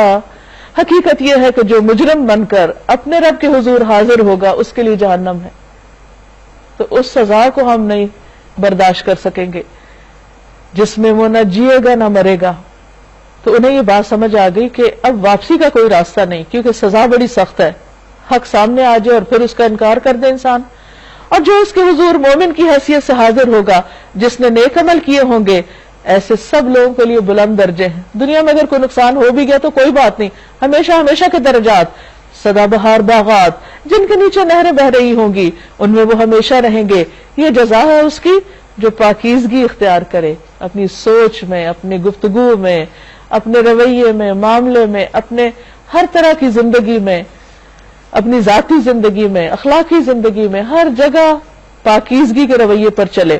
ہم نے موسیٰ علیہ السلام پر وحی کی کہ اب راتوں رات میرے بندوں کو لے کر چل پڑو اور ان کے لیے سمندر میں سے سوکھی سڑک بنا لو، تو جو کسی کے تعاقب کا ذرا خوف نہ ہو، کیونکہ معلوم تھا کہ فرعون پیچھے آئے گا، تو کہا اس سے مت ڈرنا، اور نہ سمندر کے بیچ سے گزرتے ہوئے تمہیں ڈر لگے. سمندر کے اندر جانا جبکہ دونوں طرف پانی نظر آ رہا ہو، یہ بذات خود ایک بڑا ہی مشکل مرحلہ تھا، لیکن اللہ تعالیٰ نے تسلی دی. پیچھے سے فرعون اپنے لشکر کے ساتھ پہنچا، پھر سمندر ان پہ چھا گیا جیسا کہ چھا جانے کا حق تھا. فرعون نے اپنی قوم کو گمراہ کیا تھا، کوئی صحیح رہنمائی نہیں کی تھی. یعنی اتنی دنیا بنانے کے باوجود وہ کہاں لے آیا. آج بھی آپ دیکھیں احرام مصر، اس کی تعمیر، اس کے اندر جو کچھ وہاں سے نکلا اور جو آج بھی میوزیمز میں وہ سب گواہی کے طور پر موجود ہے، اور جو ان کی حشمت اور شان و شوکت اور دنیا کے سامان سارے کے سارے پڑے کے پڑے رہ گئے. جس کلچر کے ختم ہونے کا انہیں ڈر تھا وہ وہیں رہ گیا اور وہ خود دنیا سے رخصت ہو گئے. سب کے سب کو لے کے نکل آیا. کہا کہ یہ کس قسم کا لیڈر تھا جس نے اپنی قوم کو اس ہلاکت سے دوچار کیا. اس نے ان کا کچھ بھی فائدہ نہ کیا. اس لیے انسان کو کسی کے پیچھے چلنے سے پہلے ضرور دیکھنا چاہیے کہ وہ کدھر لے جا رہا ہے. یا بنی اسرائیل، اے بنی اسرائیل، قد انجیناکم من عدوکم، ہم نے تم کو تمہارے دشمن سے نجات دی اور طور کی دائیں جانب تمہاری حاضری کے لیے وقت مقرر کیا اور تم پر من و سلوہ اتارا. کھاؤ ہمارا دیا ہوا پاک رزق اور اسے کھا کر سرکشی نہ کرو ورنہ تم پر میرا غضب ٹوٹ پڑے گا. یعنی اب یہ وہ قوم ہے جو اللہ کو مانتی ہے اور پیغمبر ان کی طرف بھیجے گئے ہیں. بنی اسرائیل جب یہ سمندر سے پار نکل آئے تو ان کو اب نصیحت دی جا رہی، اور جن پر میرا غضب ٹوٹا پھر وہ گر کر ہی رہا. وَإِنِّي لَغَفَّارٌ لِّمَن تَابَ وَآمَنَ وَعَمِلَ صَالِحًا ثُمَّ اهْتَدَىٰ. البتہ جو توبہ کر لے اور ایمان لے آئے اور نیک عمل کرے پھر سیدھا چلتا رہے، اس کے لیے میں بہت درگزر کرنے والا ہوں، یعنی اس کو معاف کر دوں گا. اور کیا چیز تمہیں اپنی قوم سے پہلے لے آئی ہے موسیٰ؟ اس نے عرض کیا وہ بس میرے پیچھے آ ہی رہے ہیں، میں جلدی کر کے تیرے حضور آ گیا ہوں تاکہ میرے رب تو مجھ سے خوش ہو جائے. فرمایا اچھا تو سنو، ہم نے تمہارے پیچھے تمہاری قوم کو آزمائش میں ڈال دیا اور سامری نے انہیں گمراہ کر ڈالا. موسیٰ سخت غصے اور رنج کی حالت میں اپنی قوم کی طرف پلٹے. جا کر اس نے کہا اے میری قوم کے لوگوں، تمہارے رب نے تم سے اچھے وعدے نہیں کیے تھے؟ کیا تمہیں دل لگ گئے یا تم اپنے رب کا غضب ہی اپنے اوپر لانا چاہتے تھے کہ تم نے مجھ سے وعدہ خلافی کی؟ انہوں نے جواب دیا ہم نے آپ سے وعدہ خلافی کچھ اپنے اختیار سے نہیں کی، معاملہ یہ ہوا کہ لوگوں کے زیورات کے بوجھ سے ہم لد گئے تھے اور ہم نے بس ان کو پھینک دیا تھا. پھر اس طرح سامری نے بھی کچھ کر ڈالا اور ان کے لیے بچھڑے کی مورت بنا کر لایا جس میں سے بیل کی سی آواز نکلتی تھی. لوگ پکار اٹھے یہی ہے تمہارا خدا اور موسیٰ کا خدا. موسیٰ اسے بھول گیا. کیا وہ دیکھتے نہ تھے کہ وہ ان کی بات کا جواب نہیں دیتا اور نہ ان کے نفع و نقصان کا کچھ اختیار رکھتا ہے؟ ہارون علیہ السلام موسیٰ علیہ السلام کے پہلے ہی ان سے کہہ چکے تھے، یعنی واپس آنے سے پہلے کوہ طور سے، لوگوں تم اس کی وجہ سے فتنے میں پڑ گئے ہو، تمہارا رب تو رحمان ہے، بس تم میری پیروی کرو اور میری بات مانو۔ مگر انہوں نے اس سے کہہ دیا کہ ہم تو اسی کی پرستش کرتے رہیں گے جب تک کہ موسیٰ واپس نہ آ جائے۔ اب آپ دیکھیے کہ بنی اسرائیل قوم فرعون کے ساتھ رہ کر انہی کے عادات طور طریقے سیکھ گئی اور اپنا کلچر اور اپنا دین اور اپنے آباء و اجداد کا طریقہ بھول چکی تھی۔ اس لیے جب اللہ تعالیٰ نے ان کو نجات بھی دے دی تو آزادی کے بعد بھی ان کو ذہنی آزادی نہیں ملی، ذہن ان کے غلام ہی تھے، اور یہاں آ کر بھی انہوں نے وہی کیا جو مصر میں فرعونی کر رہے تھے، یعنی بچڑے کو معبود بنا لیا۔ موسیٰ علیہ السلام قوم کو ڈانٹنے کے بعد ہارون علیہ السلام کی طرف پلٹے اور بولے، ہارون تم نے جب دیکھا تھا کہ یہ گمراہ ہو رہے ہیں تو کس چیز نے تمہارا ہاتھ پکڑا تھا کہ میرے طریقے پر عمل نہ کرو؟ کیا تم نے میرے حکم کی خلاف ورزی کی؟ یعنی تم تو میرے مددگار تھے، میں تمہیں اپوائنٹ کر کے گیا تھا اپنے پیچھے کہ قوم کا خیال کرنا، تو تم نے ذمہ داری کیوں نہیں نبھائی؟ ہارون علیہ السلام نے جواب دیا، اے میری ماں کے بیٹے، میری داڑھی نہ پکڑ، نہ میرے سر کے بال کھینچ، کیونکہ وہ بہت غصے میں تھے اس وقت کہ یہ شرک کیوں کیا قوم نے۔ مجھے اس بات کا ڈر تھا کہ تو آ کر کہے گا تم نے بنی اسرائیل میں پھوٹ ڈال دی اور میری بات کا پاس نہ کیا، یعنی میں نے اس لیے ان کو بہت زیادہ نہیں کہا کہ ایسا نہ ہو کہ تمہارے آنے تک یہاں کوئی اور فتنہ فساد پیدا ہو چکا ہو، تو اس لیے خاموشی اختیار کی، یعنی سمجھایا لیکن نہیں سمجھے تو پھر چھوڑ دیا۔ موسیٰ علیہ السلام نے کہا، سامری تیرا کیا معاملہ ہے؟ اس نے جواب دیا، میں نے وہ چیز دیکھی جو ان لوگوں کو نظر نہ آئی، بس میں نے رسول کے نقش قدم سے ایک مٹھی اٹھا لی اور اس کو ڈال دیا، میرے نفس نے مجھے کچھ ایسا ہی سجھایا۔ اب یہ کیا مٹھی تھی، کس چیز کی مٹی تھی یا کچھ اور چیز تھی، بہرحال یہ اس کی من گھڑت بات بھی ہو سکتی ہے، ایک بہانہ بھی ہو سکتا ہے، لیکن اس نے جو اسکل سیکھی ہوئی تھی بت گھڑنے کی پیچھے مصر میں، اسی سے کام لیتے ہوئے بچڑا بنایا تھا، اور اس کو اس طریقے پر بنایا کہ اس کے منہ سے جب وہ ہوا گزرتی تو اس میں سے آوازیں نکلتی جیسے بچڑوں کی آواز ہوتی ہے۔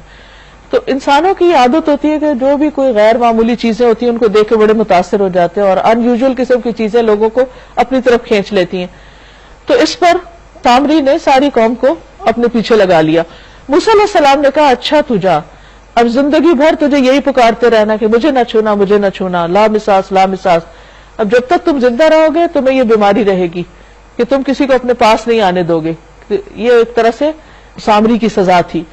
تیرے لیے باس پرس کا ایک وقت مقرر ہے، یعنی قیامت کا دن، جو تجھ سے ہرگز نہ ٹلے گا، اور دیکھ اپنے اس خدا کو جس پر تو ریجھا ہوا تھا، یعنی یہ بچڑا جو سونے کا تھا، اب ہم اسے جلا ڈالیں گے، ریزہ ریزہ کر کے دریا میں بہا دیں گے۔ وہ کیوں؟ تاکہ اس کے کوئی آثار بھی باقی نہ رہیں کہ لوگ پھر نہ اس کے پیچھے چل پڑے۔ لوگوں، تمہارا خدا تو بس ایک ہی اللہ ہے، جس کے سوا کوئی اور الہ نہیں، ہر چیز پر اس کا علم حاوی ہے۔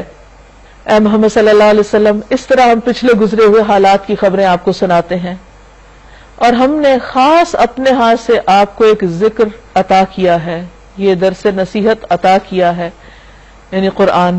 جو کوئی اس سے منہ موڑے گا وہ قیامت کے روز سخت بار گناہ اٹھائے گا، اور ایسے سب لوگ ہمیشہ اس کے وبال میں گرفتار رہیں گے، اور قیامت کے دن ان کے لیے اس جرم کی ذمہ داری کا بوجھ بڑا تکلیف دہ بوجھ ہوگا۔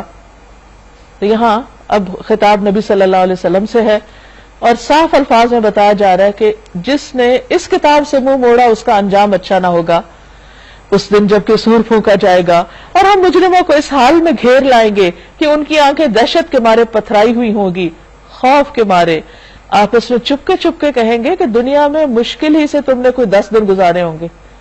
یہ 100 سال کی زندگی وہاں 10 دن جیسی لگے گی، اور بعض روایات میں تو صبح یا شام کا ایک پہر۔ ہمیں خوب معلوم ہے وہ کیا باتیں کر رہے ہوں گے۔ ہم یہ بھی جانتے ہیں اس وقت ان میں سے جو زیادہ سے زیادہ محتاط اندازہ لگانے والا ہوگا وہ کہے گا، نہیں، تمہاری دنیا کی زندگی بس ایک دن کی زندگی تھی، یعنی 10 دن نہیں، ایک دن رہے ہو۔ وَيَسْأَلُونَكَ عَنِ الْجِبَالِ، یہ لوگ تم سے پوچھتے ہیں کہ آخر اس دن یہ پہاڑ کہاں چلے جائیں گے، کیونکہ بتایا گیا نا کہ زمین بالکل سپاٹ سیدھی ہو جائے گی۔ کہو میرا رب ان کو دھول بنا کے اڑا دے گا، اور زمین کو ایسا ہموار چٹیل میدان بنا دے گا کہ اس میں تم کوئی بل اور سلوٹ نہ دیکھو گے۔ اس روز سب لوگ منادی کی پکار پر سیدھے چلے آئیں گے، کوئی ذرا اکڑ نہ دکھا سکے گا، اور آوازیں رحمان کے آگے دب جائیں گی، ایک سرسراہٹ کے سوا تم کچھ نہ سنو گے، کسی کو بھی بولنے کی ہمت نہ ہوگی، اس روز سفارش کارگر نہ ہوگی الا یہ کہ رحمان کسی کو اجازت دے اور جس کی بات وہ سننا پسند کرے بس وہی سفارش کرے گا، اور وہ لوگوں کا اگلا پچھلا سب حال جانتا ہے اور دوسروں کو اس کا پورا علم نہیں۔ حقیقت یہ کہ دنیا میں کوئی طریقہ ایسا ہے ہی نہیں کہ ساری تاریخ کو بالکل پرفیکٹلی صحیح انداز میں ریکارڈ کیا جا سکے، لیکن اللہ تعالیٰ سے کچھ بھی چھپا ہوا نہیں، ماضی حال مستقبل ہر چیز کا مکمل علم ہے، اور اس مکمل علم کی بنا پر وہ لوگوں کے فیصلے کرے گا۔ وَأَنَتِ الْوُجُوهُ لِلْحَيِّ الْقَيُّومِ، لوگوں کے سر اس حی قیوم کے آگے جھک جائیں گے، وہ رب جو زندہ ہے، ہمیشہ زندہ رہے گا، وہ جس نے کائنات کو سنبھالا ہوا ہے، جو قائم ہے، قائم رکھنے والا ہے۔ وَقَدْ خَابَ مَنْ حَمَلَ ظُلْمًا، نامراد ہوگا اس وقت جس نے کوئی ظلم اٹھایا ہوا ہوگا، کسی کا حق مارا ہوا ہوگا، وہ اس وقت سخت مشقت میں، مصیبت میں پڑے گا۔ وَمَن يَعْمَلْ مِنَ الصَّالِحَاتِ، اور جو نیک عمل کرے گا، وَهُوَ مُؤْمِنٌ، اور وہ مومن ہوگا، فَلَا يَخَافُ ظُلْمًا وَلَا هَضْمًا، تو اس کو کسی بھی ظلم یا حق تلفی کا خوف نہ ہوگا، کیونکہ اس نے کسی کا حق نہیں مارا، نہ اللہ کا نہ بندوں کا، اس نے فیئر زندگی گزاری۔ تو ایمان کے ساتھ جب وہ وہاں اللہ کے حضور حاضر ہوگا اپنے نامہ اعمال کے ساتھ، تو اس کے ساتھ انصاف کیا جائے گا۔ اور اے محمد صلی اللہ علیہ وسلم، اسی طرح ہم نے اسے قرآن عربی بنا کر نازل کیا ہے، اور اس میں طرح طرح سے تنبیہات کی ہیں، شاید لوگ غلط راستے پہ چلنے سے بچ جائیں، یا ان میں کچھ ہوش کے آثار اس کی بدولت پیدا ہو، یعنی انہیں کچھ سمجھ آ جائے بات، وہ اپنی غفلت سے باہر آ جائیں۔ فَتَعَالَى اللَّهُ الْمَلِكُ الْحَقُّ، بس بالا و برتر ہے اللہ بادشاہ حقیقی۔ وَلَا تَعْجَلْ بِالْقُرْآنِ مِن قَبْلِ أَن يُقْضَىٰ إِلَيْكَ وَحْيُهُ، اور دیکھیے قرآن پڑھنے میں جلدی نہ کیا کریں جب تک وہ تمہاری طرف اس کی وحی تکمیل کو نہ پہنچ جائے، یعنی بات مکمل نہ ہو جائے۔ وَقُلْ رَبِّ زِدْنِي عِلْمًا، اور دعا کیجئے اے پروردگار مجھے مزید علم عطا کر، یعنی اللہ سبحانہ وتعالی نبی صلی اللہ علیہ وسلم کو فرما رہے ہیں کہ آپ مزید علم کی دعا کریں، حالانکہ آپ اللہ کے رسول ہیں، چنے ہوئے ہیں، سب سے بہترین انسان ہیں، لیکن آپ کے لیے بھی پسندیدہ کیا ہے کہ اور زیادہ علم میں اضافہ۔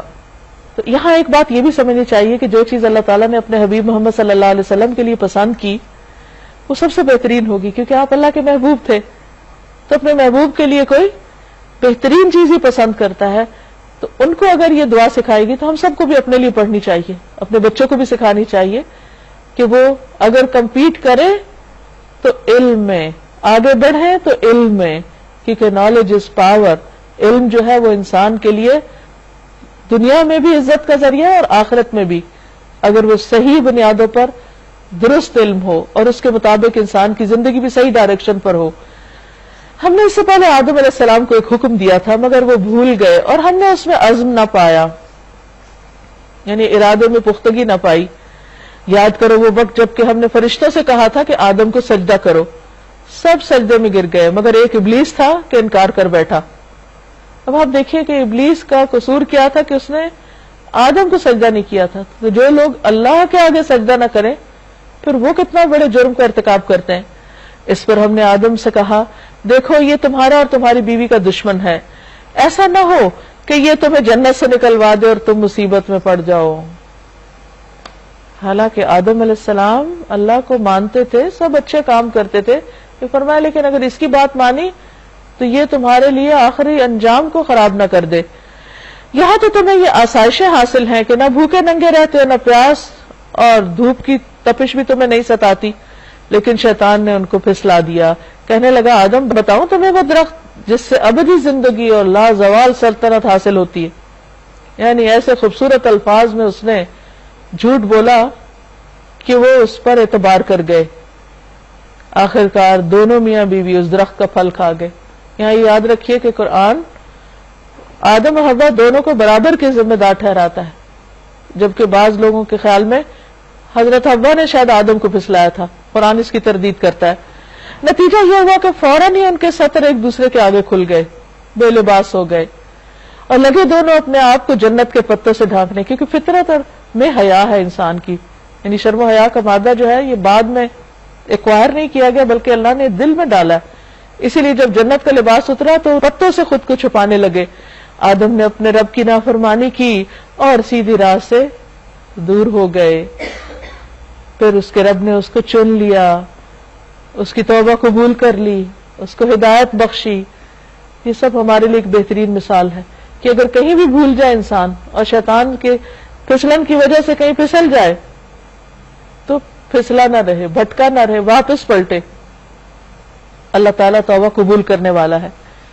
قال اهبطا منها جميعا بعضكم لبعض عدو، فرمایا کہ یہاں سے اتر جاؤ، تم ایک دوسرے کے دشمن رہو گے. یعنی شیطان انسان کا، انسان شیطان کا.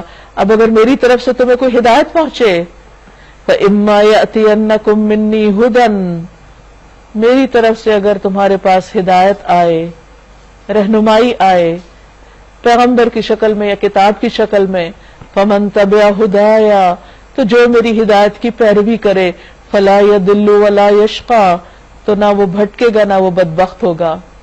انسان کی خوش قسمتی کس میں ہے؟ اللہ کی ہدایت کی پیروی کرنے میں. اس کے برعکس وَمَنْ أَعْرَضَ عَنْ ذِكْرِي، جو میرے ذکر سے منہ موڑ جائے گا، بے رخی اختیار کرے گا، منہ پھیر لے گا، فَإِنَّ لَهُ مَعِيشَةً ضَنْكَا، اس کے لیے دنیا میں تنگ زندگی ہوگی.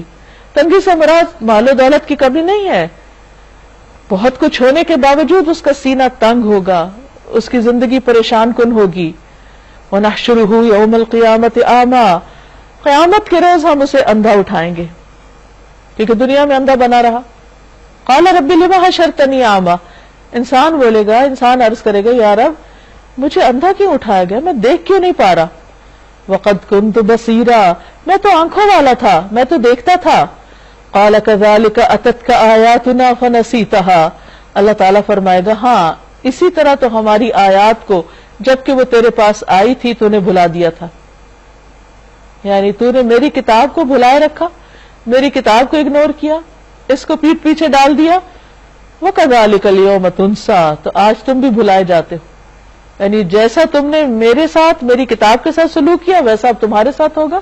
عدلے کا بدلہ، ایسے کو تیسا، کوئی ظلم نہیں ہے، یہ تم سب اپنے لیے خود یہ کما کے لائے ہو. وَكَذَلِكَ نَجْزِي مَنْ أَسْرَفَ، اس طرح ہم حد سے گزرنے والے اور اپنے رب کی آیات نہ ماننے والے کو بدلہ دیتے ہیں. یعنی دنیا میں بھی اور آخرت کا عذاب زیادہ سخت اور دیر پا ہے. پھر کیا ان لوگوں کو تاریخ کے سبق سے کوئی ہدایت نہ ملی کہ ان سے پہلے کتنی ہی قوموں کو ہم ہلاک کر چکے ہیں جن کی برباد شدہ بستیوں میں آج یہ چلتے پھرتے ہیں. آثار قدیمہ کے نشان دنیا بھر میں بکھرے ہوئے ہیں. در حقیقت اس میں بہت سی نشانیاں ان لوگوں کے لیے جو عقل سلیم رکھنے والے ہیں. اگر تیرے رب کی طرف سے ایک بات پہلے طے نہ کر دی گئی ہوتی اور مہلت کی ایک مدت مقرر نہ کی جا چکی ہوتی تو ضرور ان کا بھی فیصلہ چکا دیا جاتا. پس اے محمد صلی اللہ علیہ وسلم جو باتیں یہ لوگ بناتے ہیں ان پر صبر کیجئے اور اپنے رب کی حمد و ثنا کے ساتھ اس کی تسبیح کیجئے سورج نکلنے سے پہلے اور غروب ہونے سے پہلے.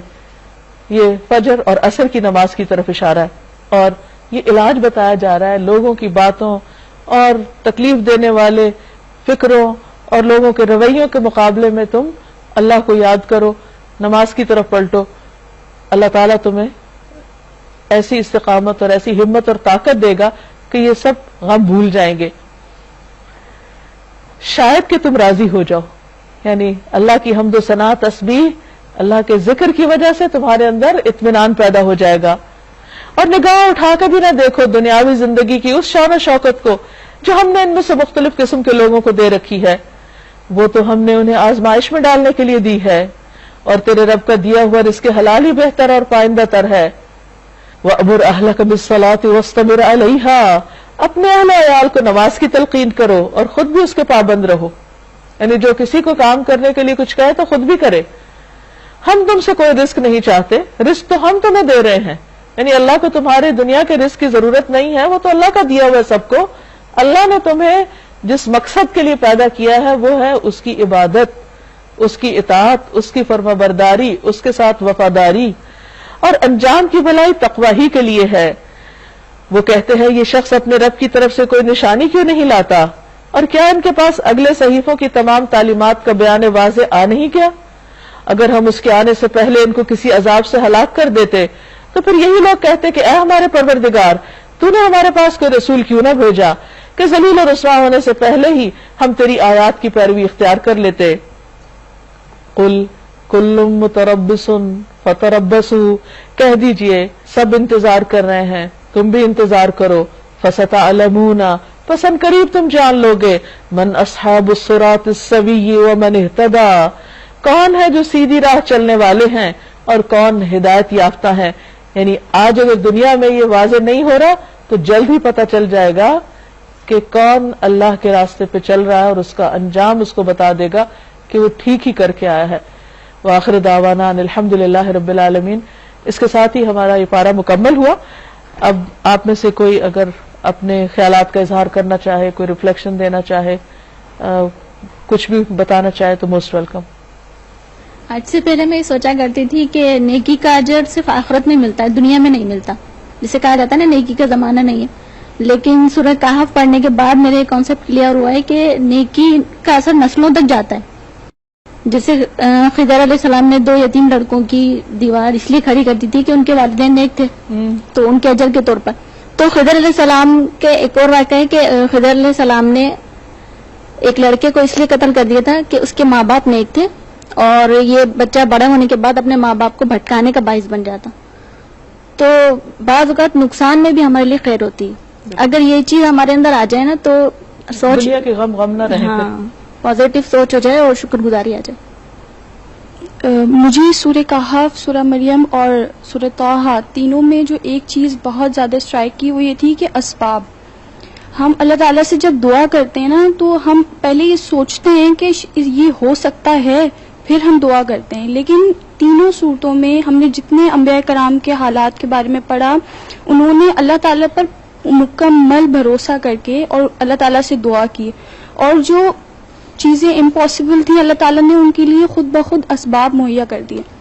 تو ہمیں اللہ تعالیٰ پہ پورا یقین کر کے اور اخلاص اور تقوی کے ساتھ اللہ تعالیٰ سے دعا کرنی چاہیے. اور وہی مطلوب ہے جیسے کہ پل صراط کی بات کی گئی کہ پل صراط کو وہی لوگ پار کر سکتے ہیں جن میں تقوی ہوگا. تو انشاءاللہ تعالیٰ ہمیں اسی طرح دعا کرنی چاہیے اللہ تعالیٰ سے. اکثر لوگوں کو دیکھا ہے کہ اپیئرنسز پہ زیادہ امپورٹنس دیتے ہیں اور اندر سے ان کی نفس کی اصلاح نہیں ہوتی، مگر دوسرے لوگ جو ہیں بیکاز آف دیئر اپیئرنس وہ ان کو بہت متقی اور پرہیزگار دیتے ہیں، قرار دیتے ہیں. تو اس چیز پہ تھوڑا سا مجھے اس میں یہ کہ بیلنس ہونا چاہیے. دونوں ہی چیزیں اپنی جگہ اہم ہیں، ظاہر بھی اور باطن بھی، کیونکہ کوئی ایک چیز بھی کم ہوگی تو وہ پھر بیلنس خراب ہو جائے گا. ایک بات جو بہت اچھی لگی آج میرے لیے نئی تھی، وہ یہ کہ مومن جو ہے وہ کبھی بھی ریٹرن کے لیے جو ہے نا کہ اس کو جب آگے سے ملے گا تو وہ نیکی کنٹینیو کرے گا. عموماً یہ ہوتا ہے کہ نیکی کرتے رہتے ہیں لیکن پھر وہ کنٹینیوٹی نہیں رہتی، لیکن وہ ہمیشہ ایسا رویہ سامنے آتا ہے چھوڑ دیتے ہیں، وہ چھوڑ دیتا ہے. لیکن مومن جو ہے وہ کنٹینیو کرتا رہتا ہے، بغیر اصول کا پابند ہوتا ہے، لوگوں کے طرز عمل کا پابند فرائض اپنے پورے انجام دیتا ہے وہ. صحیح. مجھے یہ سمجھ میں آیا کہ جب انسان سے کوئی غلطی ہو جائے یا کوئی گناہ ہو جائے تو مایوس ہو کر بیٹھنا نہیں چاہیے، اللہ تعالیٰ سے معافی مانگنی چاہیے اس یقین کے ساتھ کہ اللہ تعالیٰ معاف کر دیں گے. اور پھر جب اس چیز کو بھول کر آگے بڑھنے لگتے ہیں تو پھر ایک اور ہمت آ جاتی ہے کہ اب ہم نے کام کرنا ہے، اور جو بھول ہم سے ہو گئی ہے اس کو ہم نے آئندہ ریپیٹ نہیں کرنا انشاءاللہ. آج کے لیسن میں جیسے ہم نے پڑھا کہ بہت سارے کیریکٹرز کا ذکر ہے، حضرت مریم علیہ السلام یا پھر حضرت خضر علیہ السلام اس طرح سے، اور اسپیشلی جو ایک واقعہ حضرت موسیٰ علیہ السلام اور فرعون کا، تو کس طرح سے یہ محفوظ ہے کہ فرعون نے یہ کہا، پھر حضرت موسیٰ نے یہ کہا، پھر انہوں نے یہ سوچا، تو دونوں کا کیریکٹر ہمیں پتہ چلتا ہے. تو اسی طرح میں سوچتی ہوں کہ ہمارا اعمال نامہ بھی اسی طرح ہوگا کہ بہت ہی مختصر لفظوں میں پوری بات سامنے آ جاتی ہے، واٹ ایور وی ڈو وہ سب کچھ محفوظ ہو رہا ہے اور وہ سامنے آئے گا اسی طرح سے. بیسکلی آج جیسے تینوں جو صورتیں یعنی سورہ کہف کا تھوڑا سا پارٹ اور باقی جو دونوں صورتیں ون گو میں جو پڑھی ہیں نا، تو اس میں بیسکلی یہ پتہ چل رہا ہے، مجھے جو فیل ہوا کہ ہر فیصلہ جو اللہ تعالیٰ کا ہوتا ہے نا وہ حکمت پر مبنی ہوتا ہے. اب وہ انسان کے اوپر ہے کہ وہ اس فیصلے کو، وہ اس کے لیے تو آزمائش ہے انسان کے لیے، تو انسان بھی ڈیپینڈ کرتا ہے کہ وہ اس کو صبر کے ساتھ لے کے چلتا ہے یا بے صبری کے ساتھ، کیونکہ وہ تو نافذ ہونا ہی ہے، اللہ تعالیٰ نے جو ڈیسائیڈ کر لیا ہے. تو اب وہ انسان کے اوپر ہے، وہ اس کا عمل پھر ڈیسائیڈ کرے گا کہ اس نے آگے جا کے اس کو کس طرح سے جنہ لے کے چلنا ہے.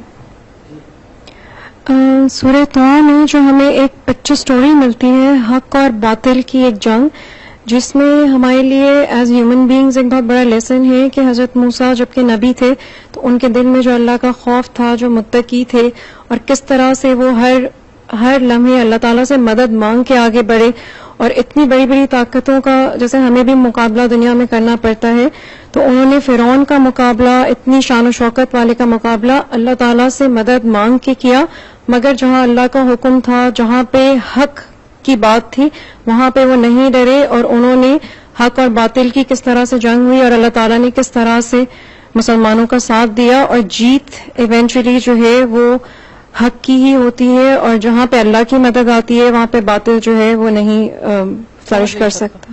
آج جتنی بھی سٹوریز پڑھی، اسپیشلی سورہ کہف اور اس کے بعد سورہ طٰہٰ اور سورہ مریم، مجھے ایسا لگ رہا تھا کہ اس میں ہماری تھنکنگ جو ہے، ہماری سوچ بہت امپورٹنٹ رول پلے کرتی ہے، کیونکہ ہم جو سوچتے ہیں وہی ہمارے آئیڈیاز اور پھر ہمارے ایکشنز بن جاتے ہیں. اور اگر ہم اپنی سوچ یعنی ہمارا جو فاؤنڈیشن ہے اس کو ہی ہم لوگ کریکٹ کریں کہ نہیں، if I can do this, اگر میری سوچ میں یہ ہے دین آئی ول انشاءاللہ. تو جب تک اپنی سوچ میں ہم لوگ پازیٹیوٹی نہیں لائیں گے تو آئی گیس ہم لوگ آگے نہیں بڑھ سکتے. تو اپنی فاؤنڈیشن کو اسٹرانگ کرنے کی ضرورت ہے، اور یہ ایٹیٹیوڈ اپنے اندر کی ڈیولپ کرنے کی ضرورت ہے. مجھے سورہ طٰہٰ کی آیات اتنی انسپائرنگ لگیں. آج کی اس لیکچر میں، اس صورت میں جو سب سے زیادہ مجھے غالب نظر آئی چیز، وہ اللہ کی اپنے بندے سے محبت. سورت کے شروعات میں ہی اللہ تعالیٰ کہتے ہیں کہ میں نے قرآن اس لیے نازل نہیں کیا کہ بندہ مشکل میں پڑ جائے.